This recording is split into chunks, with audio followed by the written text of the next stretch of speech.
Today we are breaking down the absolute highs and fewer lows of the latest Sony State of Play. Yeah, we've got a lot to dive into, starting with that incredible look at Marvel's Wolverine from Insomniac. Plus, we'll be sharing our thoughts on Santa Monica Studios' massive reveal for God of War Laufey.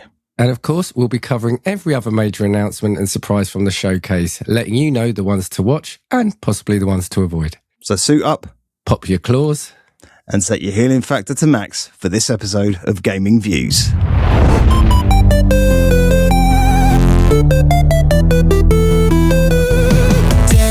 Dan with a gaming flair, pixel dreams and worlds to share, joystick tales and button cues. Welcome to Gaming Views.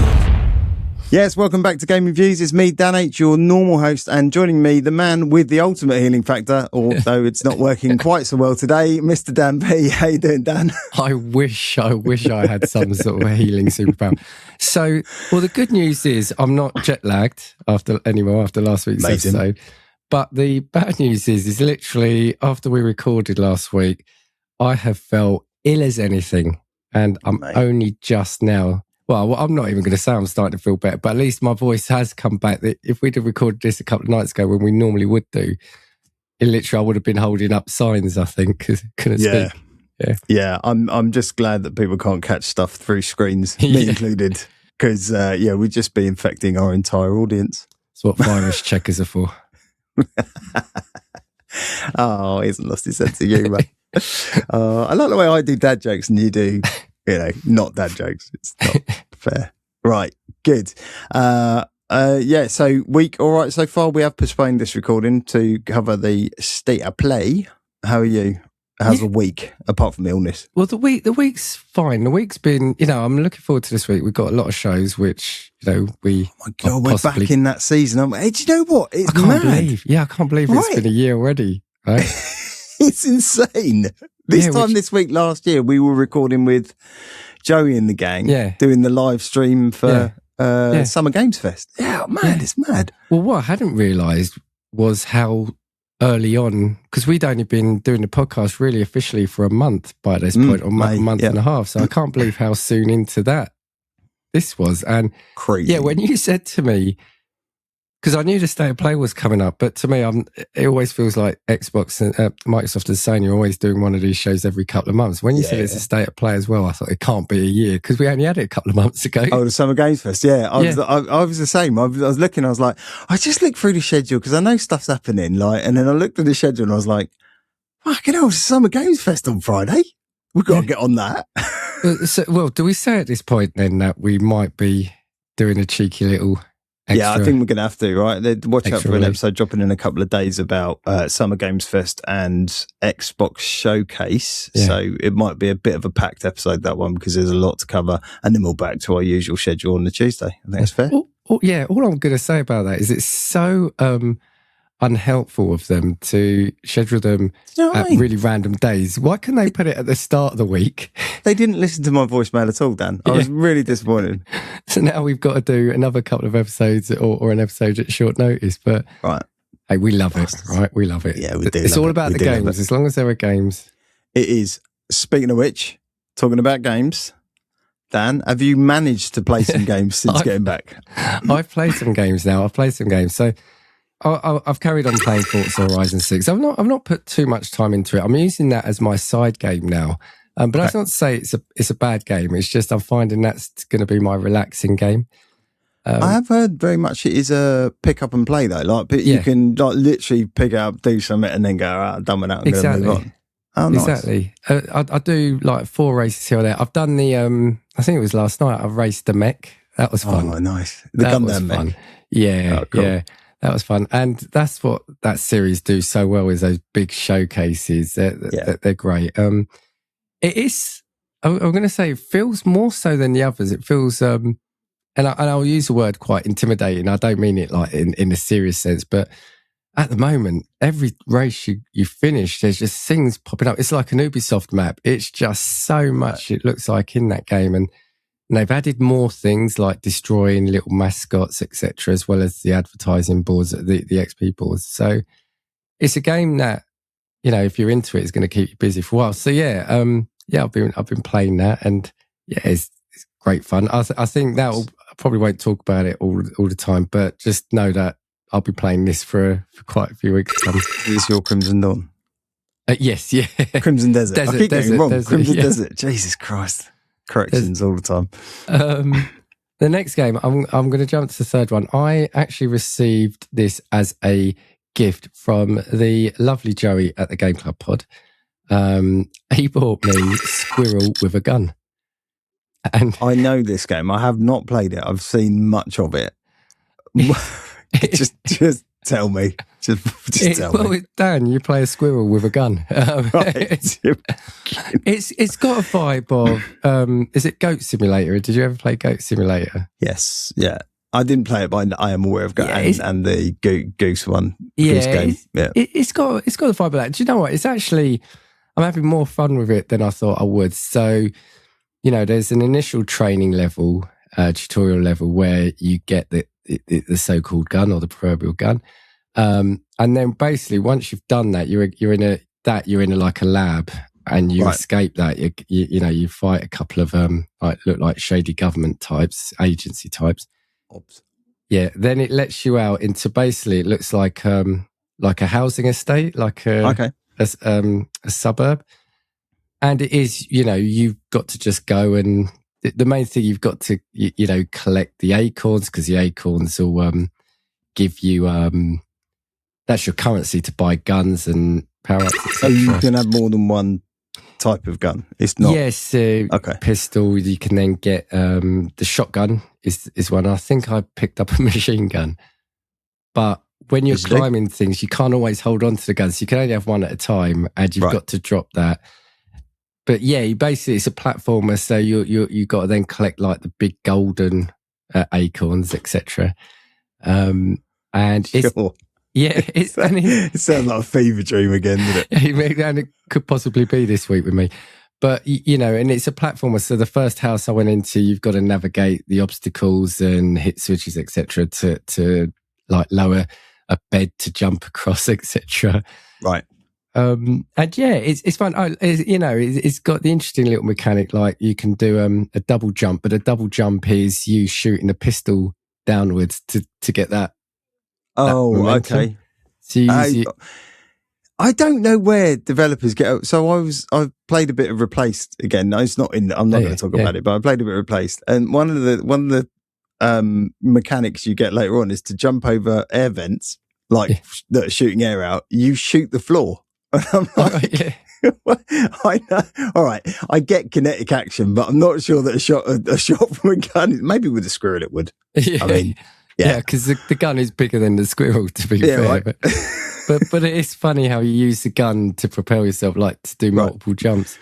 I mean, I've only done an hour or so into it, but it is as crazy as it sounds. And it kind of, if you've played the Goat Simulator, it gives me that vibe. I'm not going to say it's the same, but it gives me that vibe. But bizarre, quite humorous. And you can collect like costume outfits for the squirrel. So I picked up an eye patch. I picked up I think it was like a chef's hat, things like that. Really random. Of course. Yeah. But the main game I've been playing, the main event. Yeah, I've got around to playing Resident Evil 9 now. Wicked. Should say, so I'm playing it on Steam PC. So I should say, obviously, thank you to you, because you've basically lent me. You built me pretty much a Steam machine, haven't you? So you've lent that to me. So, you're more than welcome, mate. Yeah. It was my pleasure, and I'm glad you're getting use out of those games that you haven't been able to play, or playing at a lower resolution on a Steam deck or whatever. Yeah, so I'd bought a load of like mostly like the PlayStation Studio games when they were on sale, but I'd been waiting for the Steam machine, because I thought, well, I might as well play them. The Steam Deck's like really good, but I thought I'll wait. But then, you had a PC that you'd replaced your PC, so you've modified this one into like a Steam machine and let me borrow it. So the first game I'm playing is Resident Evil 9. And how is it? I know you've been waiting a while to play it. Enjoying it. Really enjoying it. Again, I was talking to Joe, because I know he's like a big Resi fan. I think it's the first one that I've truly, really enjoyed. And by that, what I mean is, 4 I enjoyed, 7 I enjoyed, but I came to them much later in the day. This is the first one I played kind of pretty much on release. And it's almost got that, it kind of feels like the classic Resi 1-2 vibe. So, you start off in a, well, you don't start off in it, but you end up in not a mansion as such, but it's like kind of like a hospital. But it's got the east wing and the west wing, and you've got to unlock both. And then you've got doors with symbols. You have to get the keys, etc., to unlock it. But it feels like it really moves. It feels like there's a lot of story to it. You're pushing the story along, and it just feels fun to play. And I don't know if that's the more modern aspect of it. Okay, does it feel slicker? Because those games always felt very clunky to me, like the way they were put together. Even up to the most recent ones, they always felt a bit, wasn't it the old ones you used to have push a button to turn around 180 and things like that? Yeah. It always felt like that almost belongs still in the newer games, or maybe it was me. Yeah. Well, this one, if you press B and push back, you'll do a quick turn. But it plays really slick. You've got the 2 characters, and, I'm not going to give any spoilers away, but Grace as a character is superb because with, and I know they've said it, so you've got Leon, who's the more action-y side of things, and the first bit you play with him, it is literally just a shoot 'em up, it feels like at that point. But Grace, the way they've, the way she's acted and the way they've sort of made the character really do feel like it's someone who is in over there, sort of up to their, out of their depth, sorry. Out of their depth, Like when she's been freaked out by something and she's running away, if you keep running, she'll fall over. She won't just keep running. She stumbles, she sways, she stumbles. Seems genuinely terrified. And to be honest, some of the things, some of the big monsters in that game are a bit gross. And but like I said, I'm really enjoying it. And there's nothing too obtuse in it puzzle-wise. So I've not had a problem with it. So I think most people I don't mean anything, mate. If I pick it up, I'll be like, how do you do this bit? Because I don't understand why that key doesn't go in there. Yeah, no, I don't think it suffers the way I see the original games playing, where there's some really bizarre puzzles. Yeah. Like I said, I think I'm about halfway through. I've not really unveiled too much of the story, but I think that's on the way. But, it looks really good. Good. Especially sort of playing it on the PC, looks really good. And it's just a fun game. I'm really, really enjoying it. And the beauty of it being on Steam is what I've done is been playing it on the PC, but then a couple of times where, say, wife's watching TV, I'll quickly pick up the Steam Deck and I can play a little bit on the Steam Deck because it's a cloud save. So I could do both. Does it perform okay on the Steam Deck? Is it? I've played it a couple of times. It does. It looks good. You get some graphical artifacts, like the main one I saw. So you're in a room and you do a puzzle and the room turns basically into an elevator. So the whole room starts moving. The rug in that room started doing some really weird glitching. The rest of the room looked fine. It was just that rug. Have you tried streaming it? Because you can stream from, as long as you've got your Steam account, you can stream from the host PC. So you could stream from that's true. The Steam machine, but you can stream from that box that I built. Yeah. You could stream, and that might be better, especially visually. Yeah, possibly. But really good. Nice. I did struggle. I've dropped it down to. I did drop it down to the easy level because I was struggling a bit. And what they do at the start, again with Grace, is I felt I was really struggling for ammo. It's like the gun's scarce, so it makes you think about kind of how you're moving in the levels where, sort of the route you're taking. Yeah. But then once you start, you're able to start crafting weapons, sort of bullets, etc. It kind of turns on its head. But really enjoying it and hopefully finish it soon. Nice. Good. How about you? Well, I haven't been playing as much this week. I haven't had as much opportunity to play games, but I did. So I finished 007 First Light.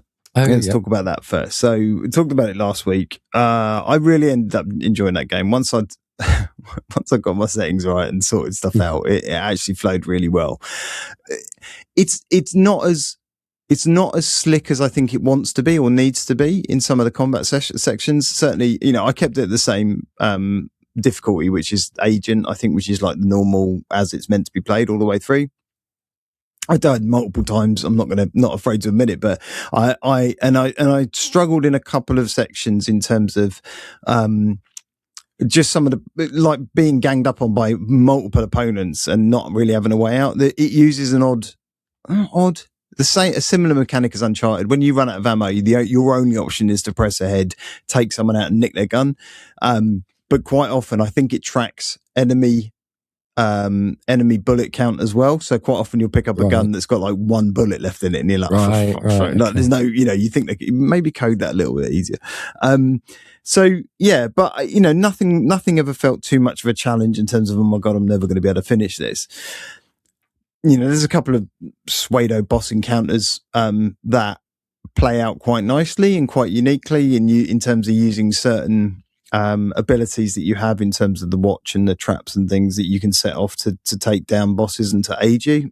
The driving sections are fun. The few that are in there, again, I don't think you can fail them, but they are quite unique in terms of the vehicles that you get to pilot. My one disappointment, I think, from the game is there's a section where you get to drive. I'm not going to spoil it, but you get to drive the Bond car. Let's call it the Bond car, right? But my disappointment in that, and people who've played it will know what I'm talking about, is you don't really get to drive it, and that's the frustration. I'm not going to spoil it because it is a fun section, but it's like, no, I want to drive it. But I know that in the tax sim they are releasing one where you can actually pilot the car and drive it. So yeah, that was quite good. The story's phenomenal. I loved the Bondness of it all. I like James Bond. I'm not a super fan, but I like James Bond. I've watched every movie, right from the beginning. And I don't think I really have a favourite. If I did, it'd probably be Daniel Craig or Connery. But I like what they've done with this character and the story they've told and how they've woven it. I had one bug, which really fucking annoyed me, because there's a pivotal point in the story. Again, not going into spoiler territory. There's a pivotal point in the story, and if I just say it's just after the quarry piece, that it glitched. So the quarry bit ends. The sound continued playing, so I could hear what was happening, but the game kind of stopped. And then the game caught up, but the sound was out of sync. So I was like, in my head, I was like, do you know what? I'll just restart the checkpoint because I know it's just gone. So I'll be fine. I can then watch the cutscene. The cutscene's a really important cutscene. And the game went, nah, fuck you. I'll just take you to the next bit. So I restarted the checkpoint. It just took me into the next, and I was like, so I've missed what's happened.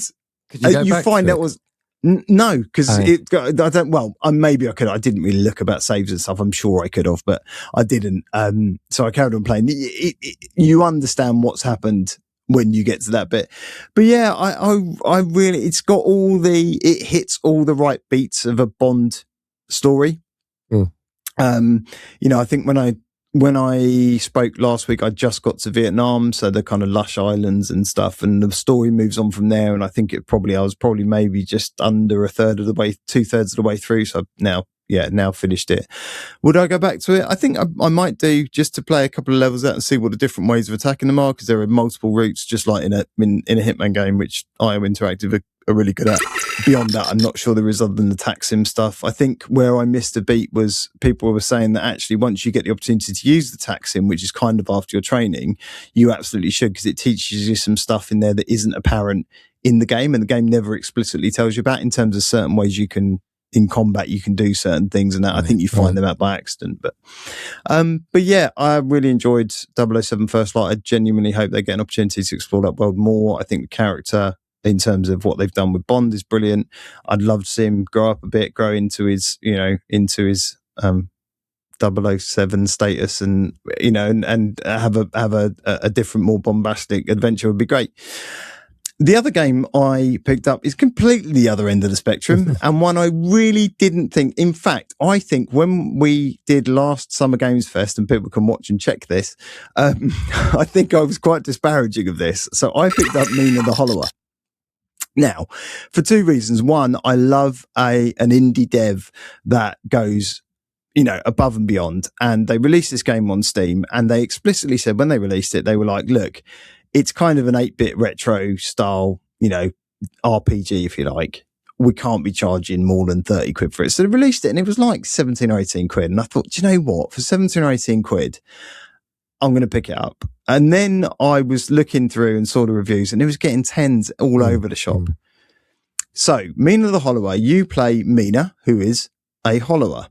She is basically inventor / monster hunter / mouse.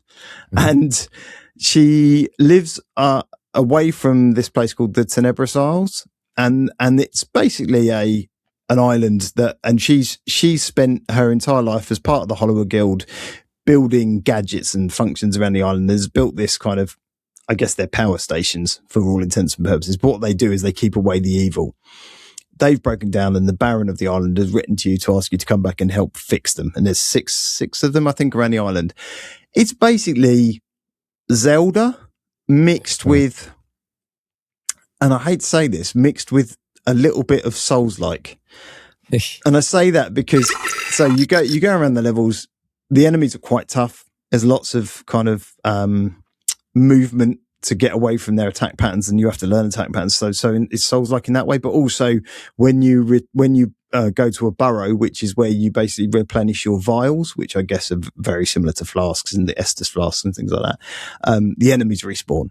So, and they can be really tough. Like a standard enemy can take you out in a couple of hits.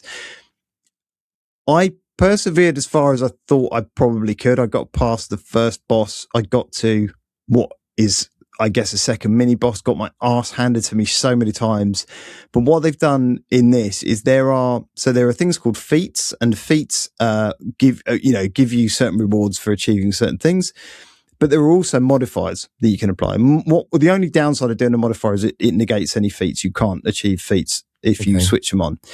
But they've made there must be 30 or 40 different modifiers in them, and they're everything from make the game super easy to make the game super hard. Like you can, there's a god mode in there. So what I've done is I've kind of made healing simpler. Like because when you start, if you get attacked while you're healing, you stop healing and lose that vial. That annoyed me massively because there were times that the enemy's moving so fast, I'm trying to heal while I'm at minimal health, and I'll get to the way the health system works because that's quite shitty as well when you first start off. That I was just getting decked. So I've done that. The way the healing system works, when you get attacked, obviously your health gets knocked off your health bar, but also you can only replenish as much as you've attacked. So a bit like, I think it was in Blood Souls, you had an opportunity to attack back in a certain period of time and you would earn back a bit of your health. Similar to that, what happens is your red bar, your health bar drops. Once you attack an enemy, you get a yellow bar that goes up. That's plasma. And the amount of, so assume you attack an enemy and it half fills your bar with yellow. Next time you heal, it'll only half fill your bar. So you're urged to be on the attack all the time. And it's a bit crap because sometimes you just get mullered and then you can't use a vial. So I've tweaked some of the settings to make it slightly easier for me. I'm really enjoying it. I'm playing it on the ROG because it's I think it suits that kind of handheld approach. The design, the characters they've created, they're all memorable. They're all brilliant. There's this bit. So you wander around town, you talk to people. There's a guy in a clown costume, like a horrific clown costume. And this is all in 8-bit, like proper retro style. Yeah. And you talk to him, and if he tells you a joke, he basically says, I'm gonna tell you jokes from now on. And what he does, he just crops up at the most inopportune moments as you're doing things like having a boss battle or whatever, and he'll just jump out of I think at one point, I haven't got the year, but at one point he jumps out of a boss corpse to spook the shit out of you and just tell you a joke. They've introduced all these lovely little things. It's very linked to the past in that you have to solve the problems. Like you have to find solutions in innovative ways. Mm-hmm. None of the island is locked out from the get-go. You could go straight to the end if you wanted to, but you have to work out how to get there. The weapon sets are really good. You get a standard attack, depending on which weapon you select at the beginning. There's a choice of daggers, a flail, and an axe, I think it is. So one's heavy moving, one's quick moving, one's kind of down the middle distance, which is one I chose. And then you get secondary weapons you pick up throughout the levels. So you can, one's like a throwing knife boomerang thing. There's some weird ones. There's like a unicycle with a spear on it. There's all these, all delivered in beautiful retro style Game Boy Color-esque graphics, looks stunning for a retro game. I have to talk about the music in the game. It's all chiptune, but it's I've never really enjoyed that style of music. This game, though, that I can't remember the name of the composer, but done such an incredible job with it. It really does sound amazing. Yeah, and it really fits the tone of what they've done. So I think the game's fairly big as well. So I'm maybe, I don't know, 3 or 4 hours into it.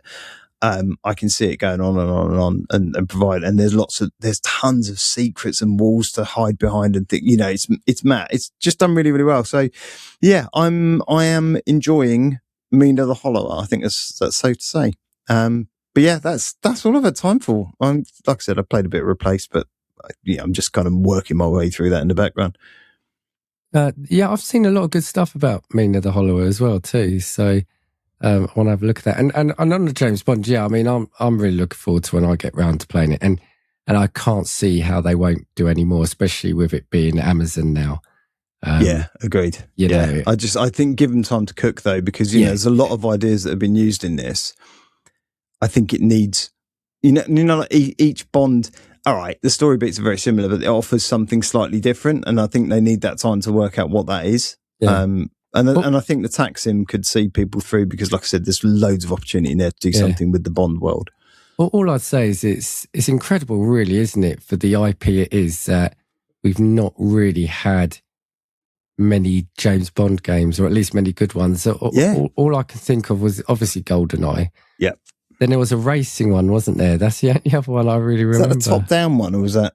Because there was one on the Amiga that was like a top-down driving... No, maybe that, but... Yeah, almost Spy Hunter-esque, I think. Yeah, it's just like, that should be ripe for... Yeah. So many... They did another Bond... they did do another Bond game that was like a third-person shooty, and I can't for the life of me remember what it was called. Because it was that memorable.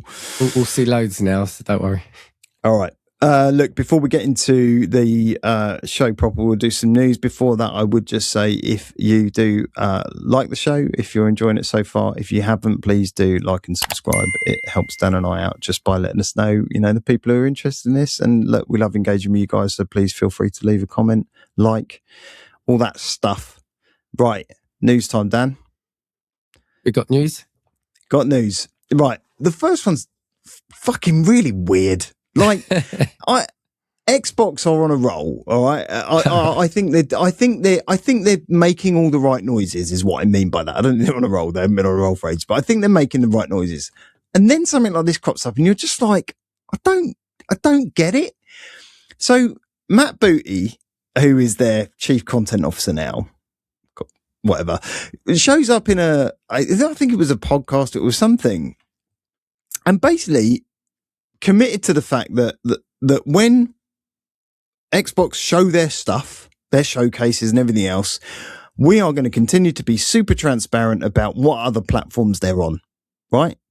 So we are going to, he said, yes, absolutely. We'll be very clear about what platforms the game is coming to and want to continue the precedent. I think we've got a good system going where we make it clear in the showcase. For some reason, not really sure why, the fanboys went up in arms about the fact that he'd said this. And I'm like, does anyone actually care? Like, I'm so glad you said that. Yeah. Right. Because some of the, some of the comments, just a couple from this is an article on Eurogamer, by the way. I feel like the bare minimum expectation many had was for Xbox to really focus on their own platform, at least for the time of the showcase. And another said, I don't want to see PS logos on any games at the showcase. And I'm like, at this point, does anyone really care? Right? Do you care? No, I don't. Yeah, I'm just astonished by this for a couple of things. One is, look, right, I guess I can see it.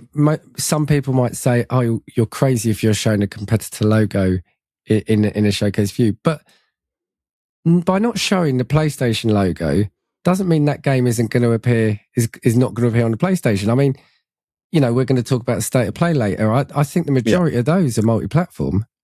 So there will be a bunch of those in there that absolutely are. Yeah, all I care about is seeing the games. I don't care You know, if you're watching the Xbox showcase, you know all those games you're going to play on the Xbox. So what does it matter if you're showing it? No, but bottom line is no, I don't get it, and I don't care. Totally weird. I mean, I did spend half my time watching that last night going, I wonder if that'll be on the Xbox, knowing that they weren't going to tell me. So, but what takes this whole thing a little step further, which is weird, is then Asher Sharma, the CEO. You know, we get from these CEOs quite commonly, they'll kind of go, yeah, I am listening. Yeah. I'm listening. And, I'm making, we hear you. Step too far when she then tweets out after someone had said this quote about being the bare minimum expectation. She tweets back going, seeing the feedback on logos, it was a miss and I own it.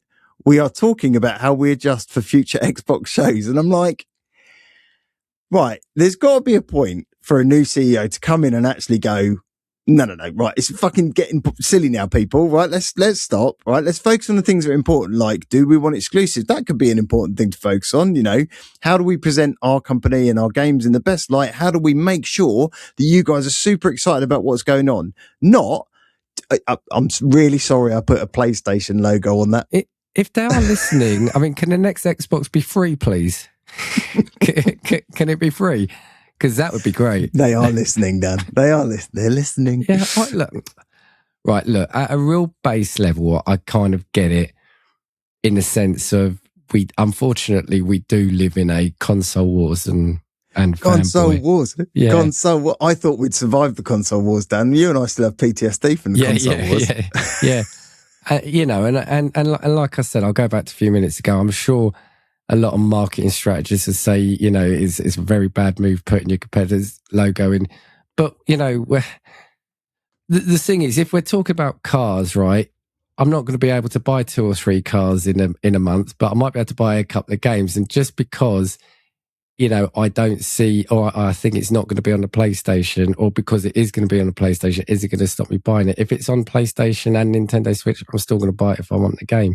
It's, It feels like a real, of everything we could be discussing and complaining about now, that feels like it's kind of towards the bottom of my priorities.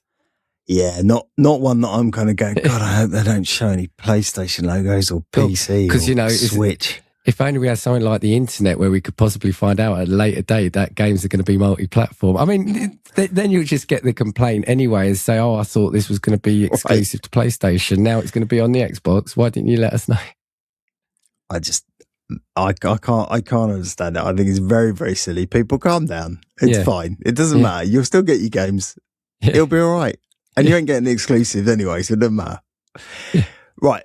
I've got a couple of bits of news just on hardware. We don't cover hardware very often, but I know there's certain things that we do want to know about. One of which is the Steam machine. So I think this news felt like it got a little bit buried, and I think it could be quite important. So this came out on the 1st, so a couple of days ago. So the Steam machine, which a lot of people are very eager for, we haven't heard a lot about. I know, Valve have kind of said it's, we want to launch in the middle of the year or the first half of the year. I don't know about you. We're halfway through the year. I haven't seen anything yet, other than a nice shiny promotional video. So, however, Brad Lynch, who is a notorious kind of Valve stalker, in the nicest possible sense, YouTuber, great guy, lots of things, he noticed that Valve had, for all intents and purposes, released or added to the back end of Steam, the Steam machine's welcome tour. So, for those of you not familiar, a welcome tour is a small snacket of a game type thing that introduces you to the features of a console or a piece of tech. And he noticed that the welcome tour had been added to the back end of Steam for the Steam machine. Now, why is that important? Now, Steam are quite notorious for doing this. They've done this, actually, you talked about it not so long ago, Aperture Desk Job. They released alongside the Steam Deck. And they also released one for I can't remember the name of their headset, but they released the Lab for their headset. So this is something they do quite frequently. So it's quite important. I don't think they did anything for the controller that I'm aware of, but I haven't had mine yet. Oh, actually, so sorry. So just reading from the article, Lynch points out Valve updated Steam's backend with the Steam controller's own new user experience a few weeks before the controller's launch. So this is why this is key. So they released one for the controller a couple of weeks before launch, and now they've released one for the Steam machine. Combine that with the fact that we know they've received a large number of shipments for console-sized deliveries and packages. All points to the fact that news could be dropping fairly soon. Look, again, this is all hearsay until something solid lands, but all signs point to goodness. The problem is we still don't know what the price of that thing is, and with everything going the way it's going, it does seem to be likely that this thing's going to be at potentially up to or over $1,000 minimum. So, keep your expectations in check. Yeah, all I'm going to say, I think it's great news. I saw this break and I thought, this can only mean it's on its way, but the fact they haven't set a price is a concerning thing. Yeah, totally. I'm going to stick with hardware and then I'll hand over to you, my friend. So we finally have one that I've been looking forward to, but I'm not sure I'll pick it up for reasons I will explain. We have an OLED version of the Xbox Ally X. So this is called the Xbox Ally X20. It is released in celebration of Asus ROG's 20 years in the business. It is a plastic shelled, see-through black plastic shelled with gold accents. So it looks exactly the same. And I think pretty much everything, I think there's a few tweaks and changes. I think there's Hall effect on the thumbsticks. I think there's some other little tweaks and changes they've made to the hardware, but basically the same console, other than the fact it has a slightly larger 7.4 OLED screen. The bezel they removed the top bezel. So they made it quite just a little bit higher. Taller, so it was 7 inches before, just for completeness.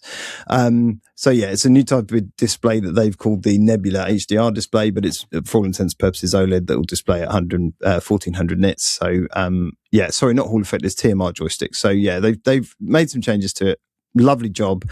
I might be tempted to sell my old one and get one of these. However, the downside is this thing is only coming with a bundle with the ROG X-Real R1 Edition 20 gaming glasses. So these are the AR glasses that project the screen in front of you. Combined, no price has been released, but people suspect this is upwards of £2,000 worth of kit for these two things combined. Right. I'm out. I like a good, and I'd be happily pay a bit more for a special edition and for the OLED screen, etc. I don't need the glasses, and I'm not, I love my ROG. I genuinely do. I know people have been a bit down on them. I think they've been, it came up and everyone forgot about it. I'm really enjoying mine. I love playing games on it. I love the ability to, drop around the house and just go, I'll go and jump on Game Pass, or I really like it. And I really like the look of this thing, but I ain't prepared to pay $2,000 for a pair of glasses alongside it. No, and that feels an odd move. I mean, they'll probably ditch that at some point, and we've seen with the Steam Deck, you had the LCD and the OLED versions, right? So I'm sure they sell it separately, but it is a crazy move to kind of price out people by forcing. Yeah, I'm hoping that they at some point they just go, actually, we're gonna build one that's just standard with this new display, because why buy or build a whole new display type that you're going to coin a phrase or a name around and then not release it for whatever. But thanks, Asus. Talking about bundles, I just wanted to go back to your previous story. I did see again somebody say, and it's something that you said months and months ago, that could we see the Steam Machine launch with Half-Life 3? That's all I'm going to say. Mate, don't even. Honestly, it's not even funny at this point. And the way the reasoning they were putting out, but yeah, that'd be astonishing, right? I think that's the key thing. Pictures or it didn't happen. That's all I'm going to say. Until that game is loaded on Steam in front of me, I will not believe it exists. I want to so badly, people, but I just won't. Right. Do you want to cover your bit, and then I'll wrap up with a little bit of this is nice. Yeah. Yeah, and actually there's another story I was going to link in, which I'd forgotten to send to you, but it's similar to this. So this is gamers sue Microsoft, claiming it colludes with Valve on store pricing. So This is from a site called aftermath.site, published yesterday at time of recording. This is the 2nd of June. And basically, it's two gamers are suing Microsoft over Valve's alleged anti-competitive practices.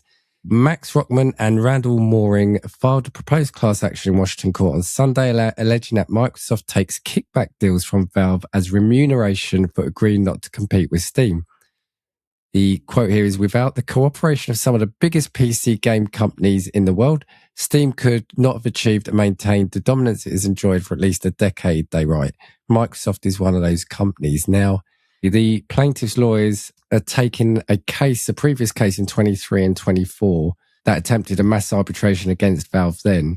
There's a quote here. Yeah, basically it says, in the lawsuit filed, Rockman and Mooring interpret the email, an email from a previous case saying, if Microsoft lowers the price of one of its own games for distribution on its own platform, it must also lower the price it offers that product for sale on Steam's platform.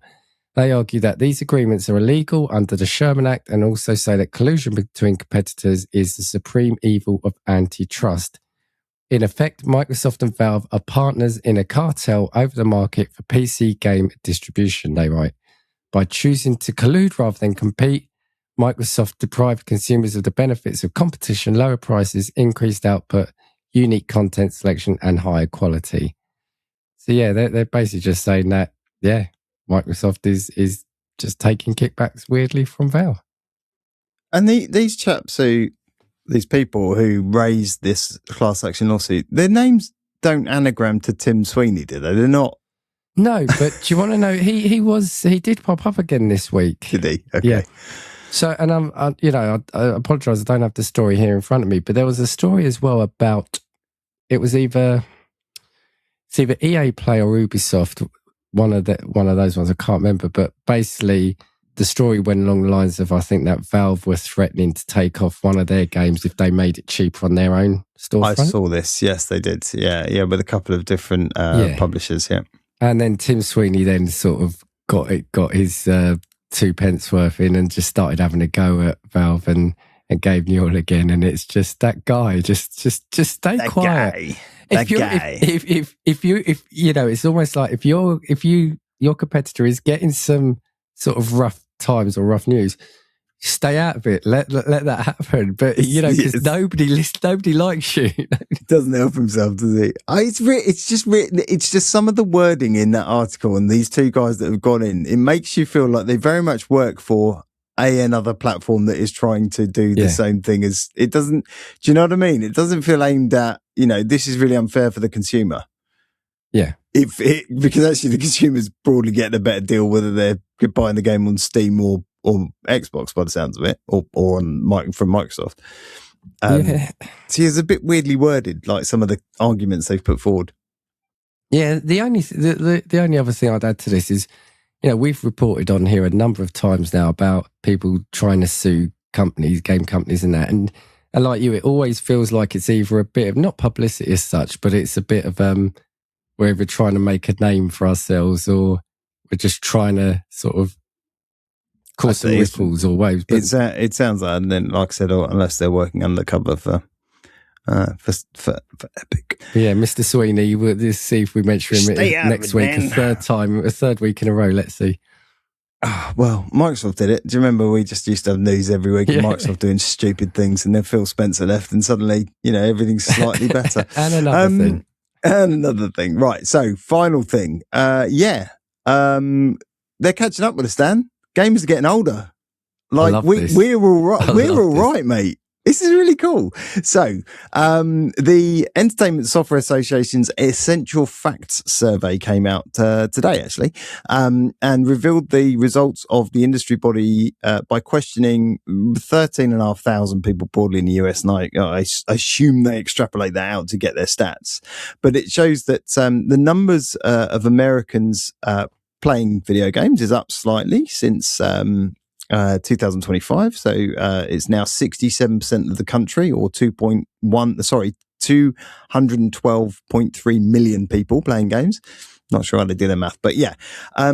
But what's more notable is that 32% of those are aged between 81 and 90. So there is hope for us yet. right? Yeah. I mean, look, it's a growth of 3% on the previous year, which is great, and just show, look, gaming's been a bit up and down. Again, I would question how they get their numbers, but apparently it plummeted in 2024 to 190 million, or 61%, and now it's rising again. Some of that may, I guess, have been to do with I don't know what it's to do with, actually. Maybe it was the post-COVID, lull of nothing there and things like that. But the age breakdown now, so they look at groups, 18 to 50s and 50 plus. But this data is now further breaking down to show that a number of octogenarians are playing video games, which I think is super cool. And there's hope for us, because I still want to be playing games if my arthritis lets me when I'm 80.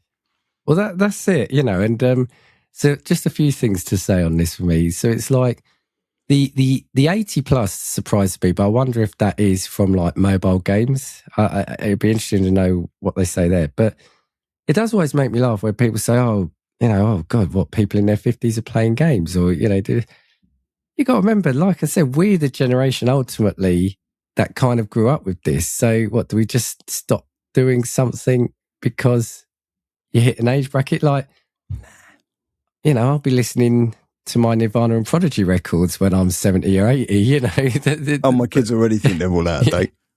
What is this old crap? But what I love is, so you've taken this from, or the link you put is from Kotaku, and I just love the picture at the top. Firstly, it's captioned, an older gentleman plays on a PC, which I just love. Wow, PC is 39% reported gaming on PC of that age bracket, which is quite incredible. No, I'm just saying that guy looks like he's having a rough game now. He looks genuinely like upset about something that's happened in the game. I think he might be playing Mina the Hollower without some of the settings changed down. I think that's what he's doing. I think it's pretty much. I just think it's super cool. Look, the article is there at Kotaku. Go and have a look. I will link it down in the comments as always. But yeah, I thought it was super cool. Yeah. Right. Let's get into it. We are going to talk about last night's Sony State of Play. Before we kick off, and I do want to touch on pretty much, there were 24 games, right? It was a fairly chock-a-block affair. Not all of the newbies. There was one in there that I was super excited about, to be honest, one of the oldies. And you'll know which one I'm talking about. But so. Yeah. What, just thoughts, don't have to tell me games, but what did you think overall of the showing that Sony put on? I thought it was a good show. There's plenty of good games. I love, as you said, I was quite surprised by some of the older ones that they mentioned, coming back to their library. Yep. Yeah, and a couple of big reveals. So I didn't watch it all last night. I only watched like the first 20 or so minutes last night. So I missed a really big one till this morning.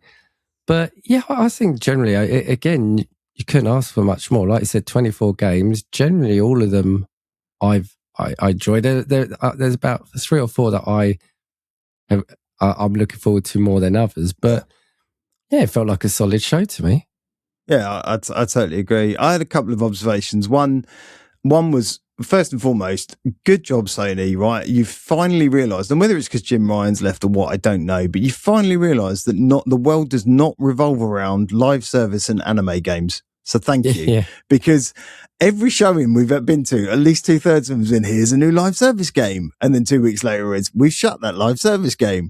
So there were very few. I think the closest to the multiplayer was one that we'll talk about a bit later, and that was a multiplayer, but it wasn't live service. And secondly, the thing for me is stop fucking putting people in there. I don't care. They are serving zero purpose other than to interrupt the flow, right? It's silly. Do you know what? You're spot on. I think unless it's going to be like a live show, kind of like Games Fest or like the BAFTAs that we saw recently, I agree with you. Don't have the people in, because it becomes awkward. Then I feel it's not. It's just fucking weird, right? They turn up, right? At one moment they turned up and they went, and now Lara Croft, Tomb Raider, and then the title splash, and I'm like, but I know what the game is because it's there in front of me. Having said that, though, I think Now, I haven't got my notes in front of me, unfortunately, but I think looking at it, wasn't it for Kamuri Hunt the Unseen? You had someone, she was from the developer. She looked like she was having a great time. And again, I don't mind the devs tipping up, other than, when they show up and go, this is my game. Yeah, if that's all they're going to say, Yeah, it's like, or they go, and now some exciting news, and it's like, there's a bit of DLC. And you're like, I don't, fuck. But yeah, I agree with you. If it's not a live show, just leave it. Just show us the games. They have this habit of just going, I think they draw lots. I think they literally put my names in a hat and go, right, who's going to present? Are you ready to present? And then they come out and they go, here's this thing that's happening. Let's look at this game. And they look the most uncomfortable that a person can be as well, don't they? That's Sony. The thing. Stop it. Right, let's run through this by the numbers, and we'll have a chat about them. Look, first and foremost, we have to absolutely talk about Marvel's Wolverine by Insomniac Games. This was first up for very good reason. I think it was a 7 or 8 minute look at a chunk of the game. Launches September 15th, 26, and we'll get round to September as we go through this. You've seen that, you've spotted that, okay. Right. But yeah, so Dan, first off, what did you think? I don't have my notes here, but the word I had was very visceral. It was, mate.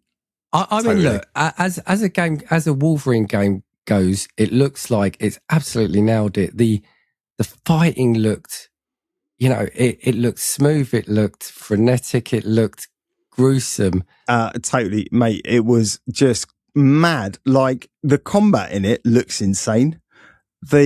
I'm still. I've had a look today, but I'm still a bit confused about how the whole healing factor plays into it. Like, in terms of, I saw that you had these bars that I assume they're rage or something like that build up over the course of, your combat. You build up by hitting, that old fashioned mechanic of building up a rage bar and then letting a bit God of War type thing. I don't know if you can expend that to then heal yourself. I have read today that you can die in the game, so it's not like, Wolverine's pretty much immortal, but they've played it like if your heart stops, you're dead. So there is a part where you can, or there is you can die in the game. But yeah, it looks so brutal. I mean, I think I was saying to you, this is, for me, it should be called Marvel's Wolverine, aka the next reason to buy a PlayStation 5 Pro, because it looks stunning, right? And it's not coming to fucking PC, so. Well, it's funny. I've got a couple of things to say. He, as in the character, looked great. I did find a couple of the environments look not as detailed, but that's a really minor thing. But all I would say is, do you think there's a possibility though that the combat could get a bit one note? From what I can tell, I think that's why they've thrown in some of these other characters, because what Insomniac did confirm today is you would only play as Wolverine. You won't be in Spider-Man. You kind of switch. At one point you play as Venom, as play as Miles Morales, as play as Mary Jane. That's not going to happen in this game. You are front and center, Logan / Wolverine the entire journey. So I think what they're doing to throw this in, and reading something and seeing some of the combat with Jean Grey involved. So Jean Grey makes an appearance in the in the gameplay. You combine your skills with hers, and what I've heard, what I read was that's true also of Sabretooth. So when Sabretooth appears, he's not I guess you might fight him at one point, but he's more of a frenemy. So you will also fight alongside him. But what he'll do, rather than teeing you up for kills, he will jump in when you're attacking someone to steal the kill from you. Right, So I think they're trying to switch up the dynamic in that. And there were a number of people in there, and whether they were bosses, but you have Mystique. So there's plenty of opportunity in there in terms of shapeshifting and introducing. There's loads of other characters they haven't released yet that they've said. I do know that the X-Men don't exist in this world, so they're not a group. He's worked as part of something called Team X, I think, in this story. So, but characters from that world will appear. So I think there's opportunity to switch up. Did I get bored of, what was the last one we had? We had one of the Wolverine. We had a Wolverine game before that was pretty good. Years ago.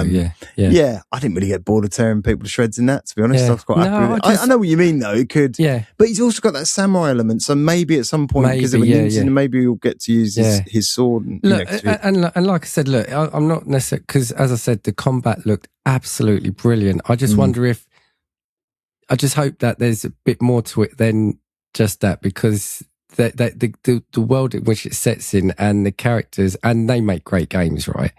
Yeah. I just wondered if it might get a bit much. And the only other thing, it was just a funny thing that hit me was, I'm sure the blood you can turn down on that, but it's like there's loads of settings apparently. Yeah, but the funny thing is, he gets covered in blood, then within a few seconds it all disappears. For me, I'm almost like maybe for his costume. Couldn't you keep it on him a little bit longer? Because it's just like, and again, look, it's a really minor thing, and it was just it's one of those things that hit me. But it was just funny that you get covered in blood and then it just slowly starts dripping away. Yeah, it's funny because it wouldn't be an episode if I didn't mention Crimson Desert, but in Crimson Desert, if you get covered in like a thing, it doesn't go away until you either fall asleep, I think, or go in a river, or so it's possible, right? That you can do these things.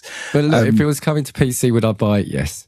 Yeah, do you know what I mean? I think it looks stunning. I think just to mention to people, this is a narrative, single player driven adventure. It's not an open world game like Spider-Man, which Insomniac did beautifully. It's more of a kind of more linear storyline with scaling abilities and things like that, just like you'd expect. I think the only thing the only observation I would make that I was like, I don't get why you've done that. And have a look at the trailer right at the beginning when you see him. So you first see him up close. One, his mask doesn't look like it's quite sitting properly on his face, which is a bit odd. But then I looked at his eyes, and what they've done, like if you've seen the Wolverine and Deadpool film, I think they did a good job of the mask. It wasn't perfect, but it was good. And they made the eyes white, right? But they made the mask eyes white. In this game, when he's got his helmet on, when he's got his hood or his helmet on, his cowl, they made his pupils white, but then like the outline of his eyes black. And I'm like, why wouldn't you just make the whole thing? Because he's not getting any expression from that. Yeah. It's just felt a really weird thing to do. Hey, look, small beans, right? I just kept looking at his sweaty, hairy arms. That was all I was looking at. Which is odd. One thing I just have to say finally, one thing I love what they've done with this, right? So Logan / Wolverine, he is small of stature, right? The character is 5'3". Watch the video and watch when he's going attacking people, like people of call it an average size, 5'11", whatever. You will see the difference in stature as he's fighting, and he really, once you notice it, you're like, they fucking made him the proper size of the character. It's really difficult when you first watch it and kind of go, and I watched it a couple of times and I was like, they've kind of done the thing where he's smaller and they made a good joke about it in the Deadpool film. But yeah, he is a small guy. So, they've made him smaller in this game. I think it works really well. So yeah. Sorry, one thing is, and I do wonder if there's going to be a little bit of the James Bond about it, where we said they didn't really show too much of James Bond, because they did allude to, there's a bit where you ride a motorbike, isn't there? So I do wonder if they are going to mix up the gameplay a little bit with some elements like that. I would hope so. Yeah, he does end up throwing it at someone on a truck, but look, I think that game looks awesome. I cannot wait for Wolverine. I may well end up buying a PlayStation 5 Pro. You will. Yeah, you will. I think I'm gonna, because it just looks so good. What did I say to you? You've said it twice in 24 hours. Just do I have. Will it? But my worry, Dan, is will it end up falling foul of the the old switcheroo, the bait and switch? Will it? Oh, that looks beautiful, and then it gets launched, and it goes, why does this look like a PlayStation 1 game? Who knows? It's when it then says coming to Xbox. That's they won't put the logo on there. All right. Next up. This game has been announced multiple times. I couldn't work out if this was is this the announcement for the launch, or is this just no, it is, because they're announcing groups of characters at a time pre-launch, isn't it? So this is Marvel's Tokon Fighting Souls. I don't know when this launches. I haven't got a launch date for this, but I think this is soon as well. So this is a competitive fighter. I think it's 3-on-3 tag, or is it 4-on-4? I can't remember. Really heavily stylized anime versions of Marvel characters. They're all in there.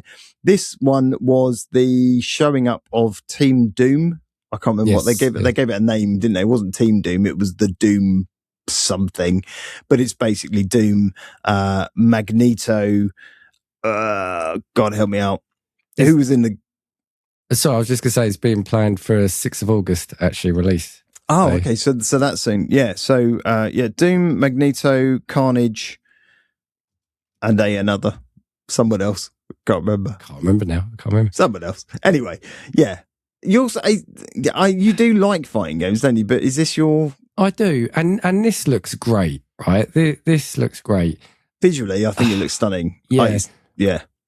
The thing is, I tend not to buy fighting games on release. I tend to wait till they're in a sale, or I could pick them up for like a tenner. Mainly because, one, I'm not that good at them.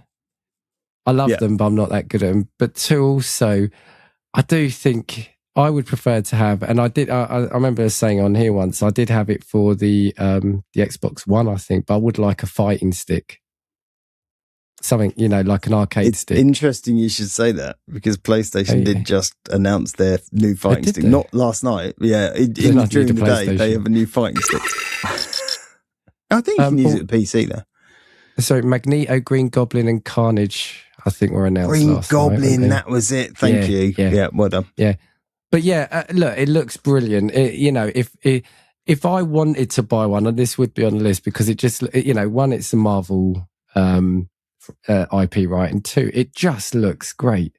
I do love that other verse type stuff that comics do, where you've got familiar characters reimagined, and I think they've done that beautifully here. I think, they're all mad anime versions of the characters they should be, but all instantly recognizable as, you can't go wrong with Doom, right? He's got a fucking faceplate and a green cloak, but some of the others look instantly recognizable, particularly some of the other characters already are introduced, like Spider-Man and Captain America and things like that. So I love the whole comic panel styling of the trailer as well. I love that. Yeah, not my cup of tea, but I think it does look cracking. It will all be in the mechanics, right? Will this become a competitive fighter type thing because of the tag team elements stuff? Who knows? But it looks like they put a lot of love into it. Okay, next up, I saw this and instantly went, that's Dan. That is a Stan P. Rayman Legends Untold. So this is moving Rayman out of his kind of side-scrolling 2D environments that we are familiar in seeing him into this kind of full 3D. I have to admit, it looked visually looked absolutely cracking. Like I'm almost guaranteeing this is not an exclusive, but it looked stunning. So this is out on October the 1st this year, as again developed by Ubisoft. It's one of their mascots, their chief mascot, I think, Rayman. What were your thoughts? Because I thought of you, and I'm pretty sure I was right, but what do you reckon? Yeah, and just to back up, it's coming out on PS5, Xbox, Switch 2, GeForce Now, and PC. I love this. Look, and I think it's a remake of the 2013 game, isn't it? Rayman Legends. Look, I've loved the Rayman games anyway, and like you said, taking it from like that 2D-ish style to that 3D, it just gives it that other dimension. It'd be great to have seen a new game being based like this. But is this a reimagining of the original? Is that what this is? No, I think it's of the 20. I'm just trying to look up. I think it's of the 2013 game, which. Okay. So look, it's 13 years old, so it's old enough to be done. Yeah, so it's a reimagining of the classic. Yeah, sorry, no, I've got the wrong thing here, but I think it's the last new game they did. So it's not the first game, but I think the last of the new games they did, which I hadn't realised reimagining of it was that. I didn't realise it was that long ago, to be honest. And the fact it's a here we go. Sorry, I'm looking at Kotaku. Yeah, it's a remake of the last new Rayman game, 2013's Rayman Legends. Right. So, look, we've talked about remakes and remasters, etc. This looks like it's the proper way to do a remake, and it just looks fun. And what we've said that a number of times, and there's a lot of serious games, and even in this list, there's a lot of serious games. So just to have that bright, fun, in your face, sort of family type platformer again. I'm all in for this. Yeah. Look, again, I'm not a huge fan of Rayman. I just love it when games, when they say that it reimagines his classic mechanics with modern physics. And I'm pretty sure physics hasn't changed in a while. I'm just sure they're modern physics. I think that they've always been around. But look, I'm pleased to see, that there's a place for him still in people's hearts, so clearly, and I'm pleased that they've, spent some time developing him. Is it Beyond Good and Evil 2? No, but but apparently that's still in development. They did an interview with someone who is working on this game, and he said, it's still very much in development. We're still working on it, which was good news. So just to steal a bit of Rayman's thunder. Good. All right. Next one. I love Mint Rocket. Dave the Diver, you know how addicted I was to that. So this is a game set in the Dave the Diver universe called Bancho Chef. Those of you who don't know, Bancho is your sushi preparing chef from Dave the Diver. He is fucking amazing. He's just a legend. And they've given him his own spin-off games. I'm assuming this is a lot of from what I could tell from the trailer, very different design. It's not that kind of 8/16-bit graphics of Dave the Diver. They've gone for a very stylized version of this, and almost cel-shaded by the looks of it. I'm assuming it's a lot of the kind of cooking. You played Dave the Diver, right? You know, the kind of cooking preparation element. I think it's a lot of those in like mini games in one thing, and maybe some restaurant management. I don't know, but that's what it felt like. There wasn't a lot of detail in there. No, and because it's I think you said it's a prequel, isn't it? It's a prequel to Dave. It is a prequel. Diver. Sorry, I didn't say, but so this is how Bancho Chef became Bancho Chef Sushi Chef. Yeah, yeah. It does look like it's going to be different, but I can only, you can only hope, because they did such a great game with it. And I know, look, I know how much enjoyment you got from that. This should be a success and a fun game. I'm going back in a week or so. Yeah, well, look, I'm not going to. I won't be getting it yet because I've still got to ultimately play Dave the Diver properly, which I never did. But again, that's not to say that I don't think it looked good, but I've just not I've not played the first game properly yet. Do you know what I have? I put hours and hours in Dave Diver, and even I was kind of going, I'm not sure I see the point of this. I'm not. Right, it's not. Look, I love the character. I love the world, but I loved the Dave the Diver-ness of it all. Right, the Bancho elements that were thrown into that, the wacky, crazy. If it does all of that alongside it, I might be tempted. But it looked quite straightforward in its approach. Yes, there was some craziness in there, but not Dave the Diver levels of craziness. Was 1 minute you're playing a Mario Kart game, the next minute you're playing a Street Fighter game. It was just Dave the Diver was nuts, right? But it was brilliantly nuts. And in the jungle, the DLC's out soon, so yes, I'm looking forward to that first. So yeah, but Bancho Chef early next year, early 2027, but wish listing for that is open. Next, we'll clip along. We've got so this was the multiplayer game I referred to earlier. So this is Kamuri Hunt the Unseen by a company called Unseem, just to be super helpful. So what do we say about Hunt the Unseen? So this is a up to 3-player game where you spend time in a city hunting yokai, which is Japanese demons, essentially. Now, I have to say, Dan, the thing I found most weird about this is they've taken that pretty standard gesture that we use when we are trying to frame something. Oh, yeah, right? yeah. Given it a name and made it a built-in part of the game, right? So this is your Fox vision or some right? I don't know how it relates to Fox. So you basically weave this spell by creating a picture frame like you used to do when you were a kid, and then the yokai appear and you basically kick the shit out of them. I think was broadly what I got from that game. Yeah, I mean it looks quite stylistic. Yeah, not sure it's a game for me. Do you know what when I watched it? It's called the Fox window. Sorry, I should have been clear on that. But within the first minute or so, I just felt it looked really empty. Yeah, the world just looked really empty, and I was like, it looks depressing to go around trying to find a puff of smoke to make a funny gesture at and then fight something. Yeah, I mean, because I'm just looking at it again now. It's colourful enough. Like I said, it looks detailed. But yeah, what you're saying is, if you're just searching and searching and searching, and if you've got to keep doing that all the time, right? I mean, there were some things in there I don't think that were explained particularly well. You select a. They didn't call it an outfit, but it's just a persona to wear to go and do battle, which could be a really interesting mechanic. But I just don't think some of these things were portrayed in the best light. And then they had someone who's clearly had far too much sugar come on and then talk about it. And I was like, this is great. What? I mean, look, she was very excited. Yeah, it's for 2027, right? So, there's probably a bit more to come out on this, I guess. I think so. And I'm going to assume it's not exclusive again, so you do wonder if see it in some of the other shows. Yeah, potentially, yeah, but not until next year. Tomb Raider Legacy of Atlantis, Dan. Crystal Dynamics coming back. This is releasing on the 12th of February next year. Built from the ground up in Unreal 5 engine. You got a big smile on your face. I don't know about you, but I thought this looked fucking good. I was really surprised excited about this. Yeah, really excited about this one. Yeah, I just think it just looked amazing.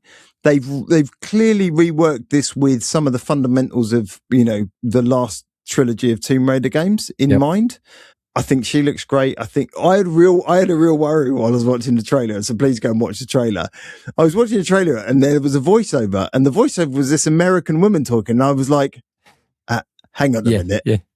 Have you made Lara Croft like a British institution? Have you made her American? How very? And then I realized she was talking to someone on a video phone, but whatever. What do you think? Yeah, look, we were talking about Rayman earlier. I just think it's phenomenal that they've taken the original game and have done what it looks like they've done with it.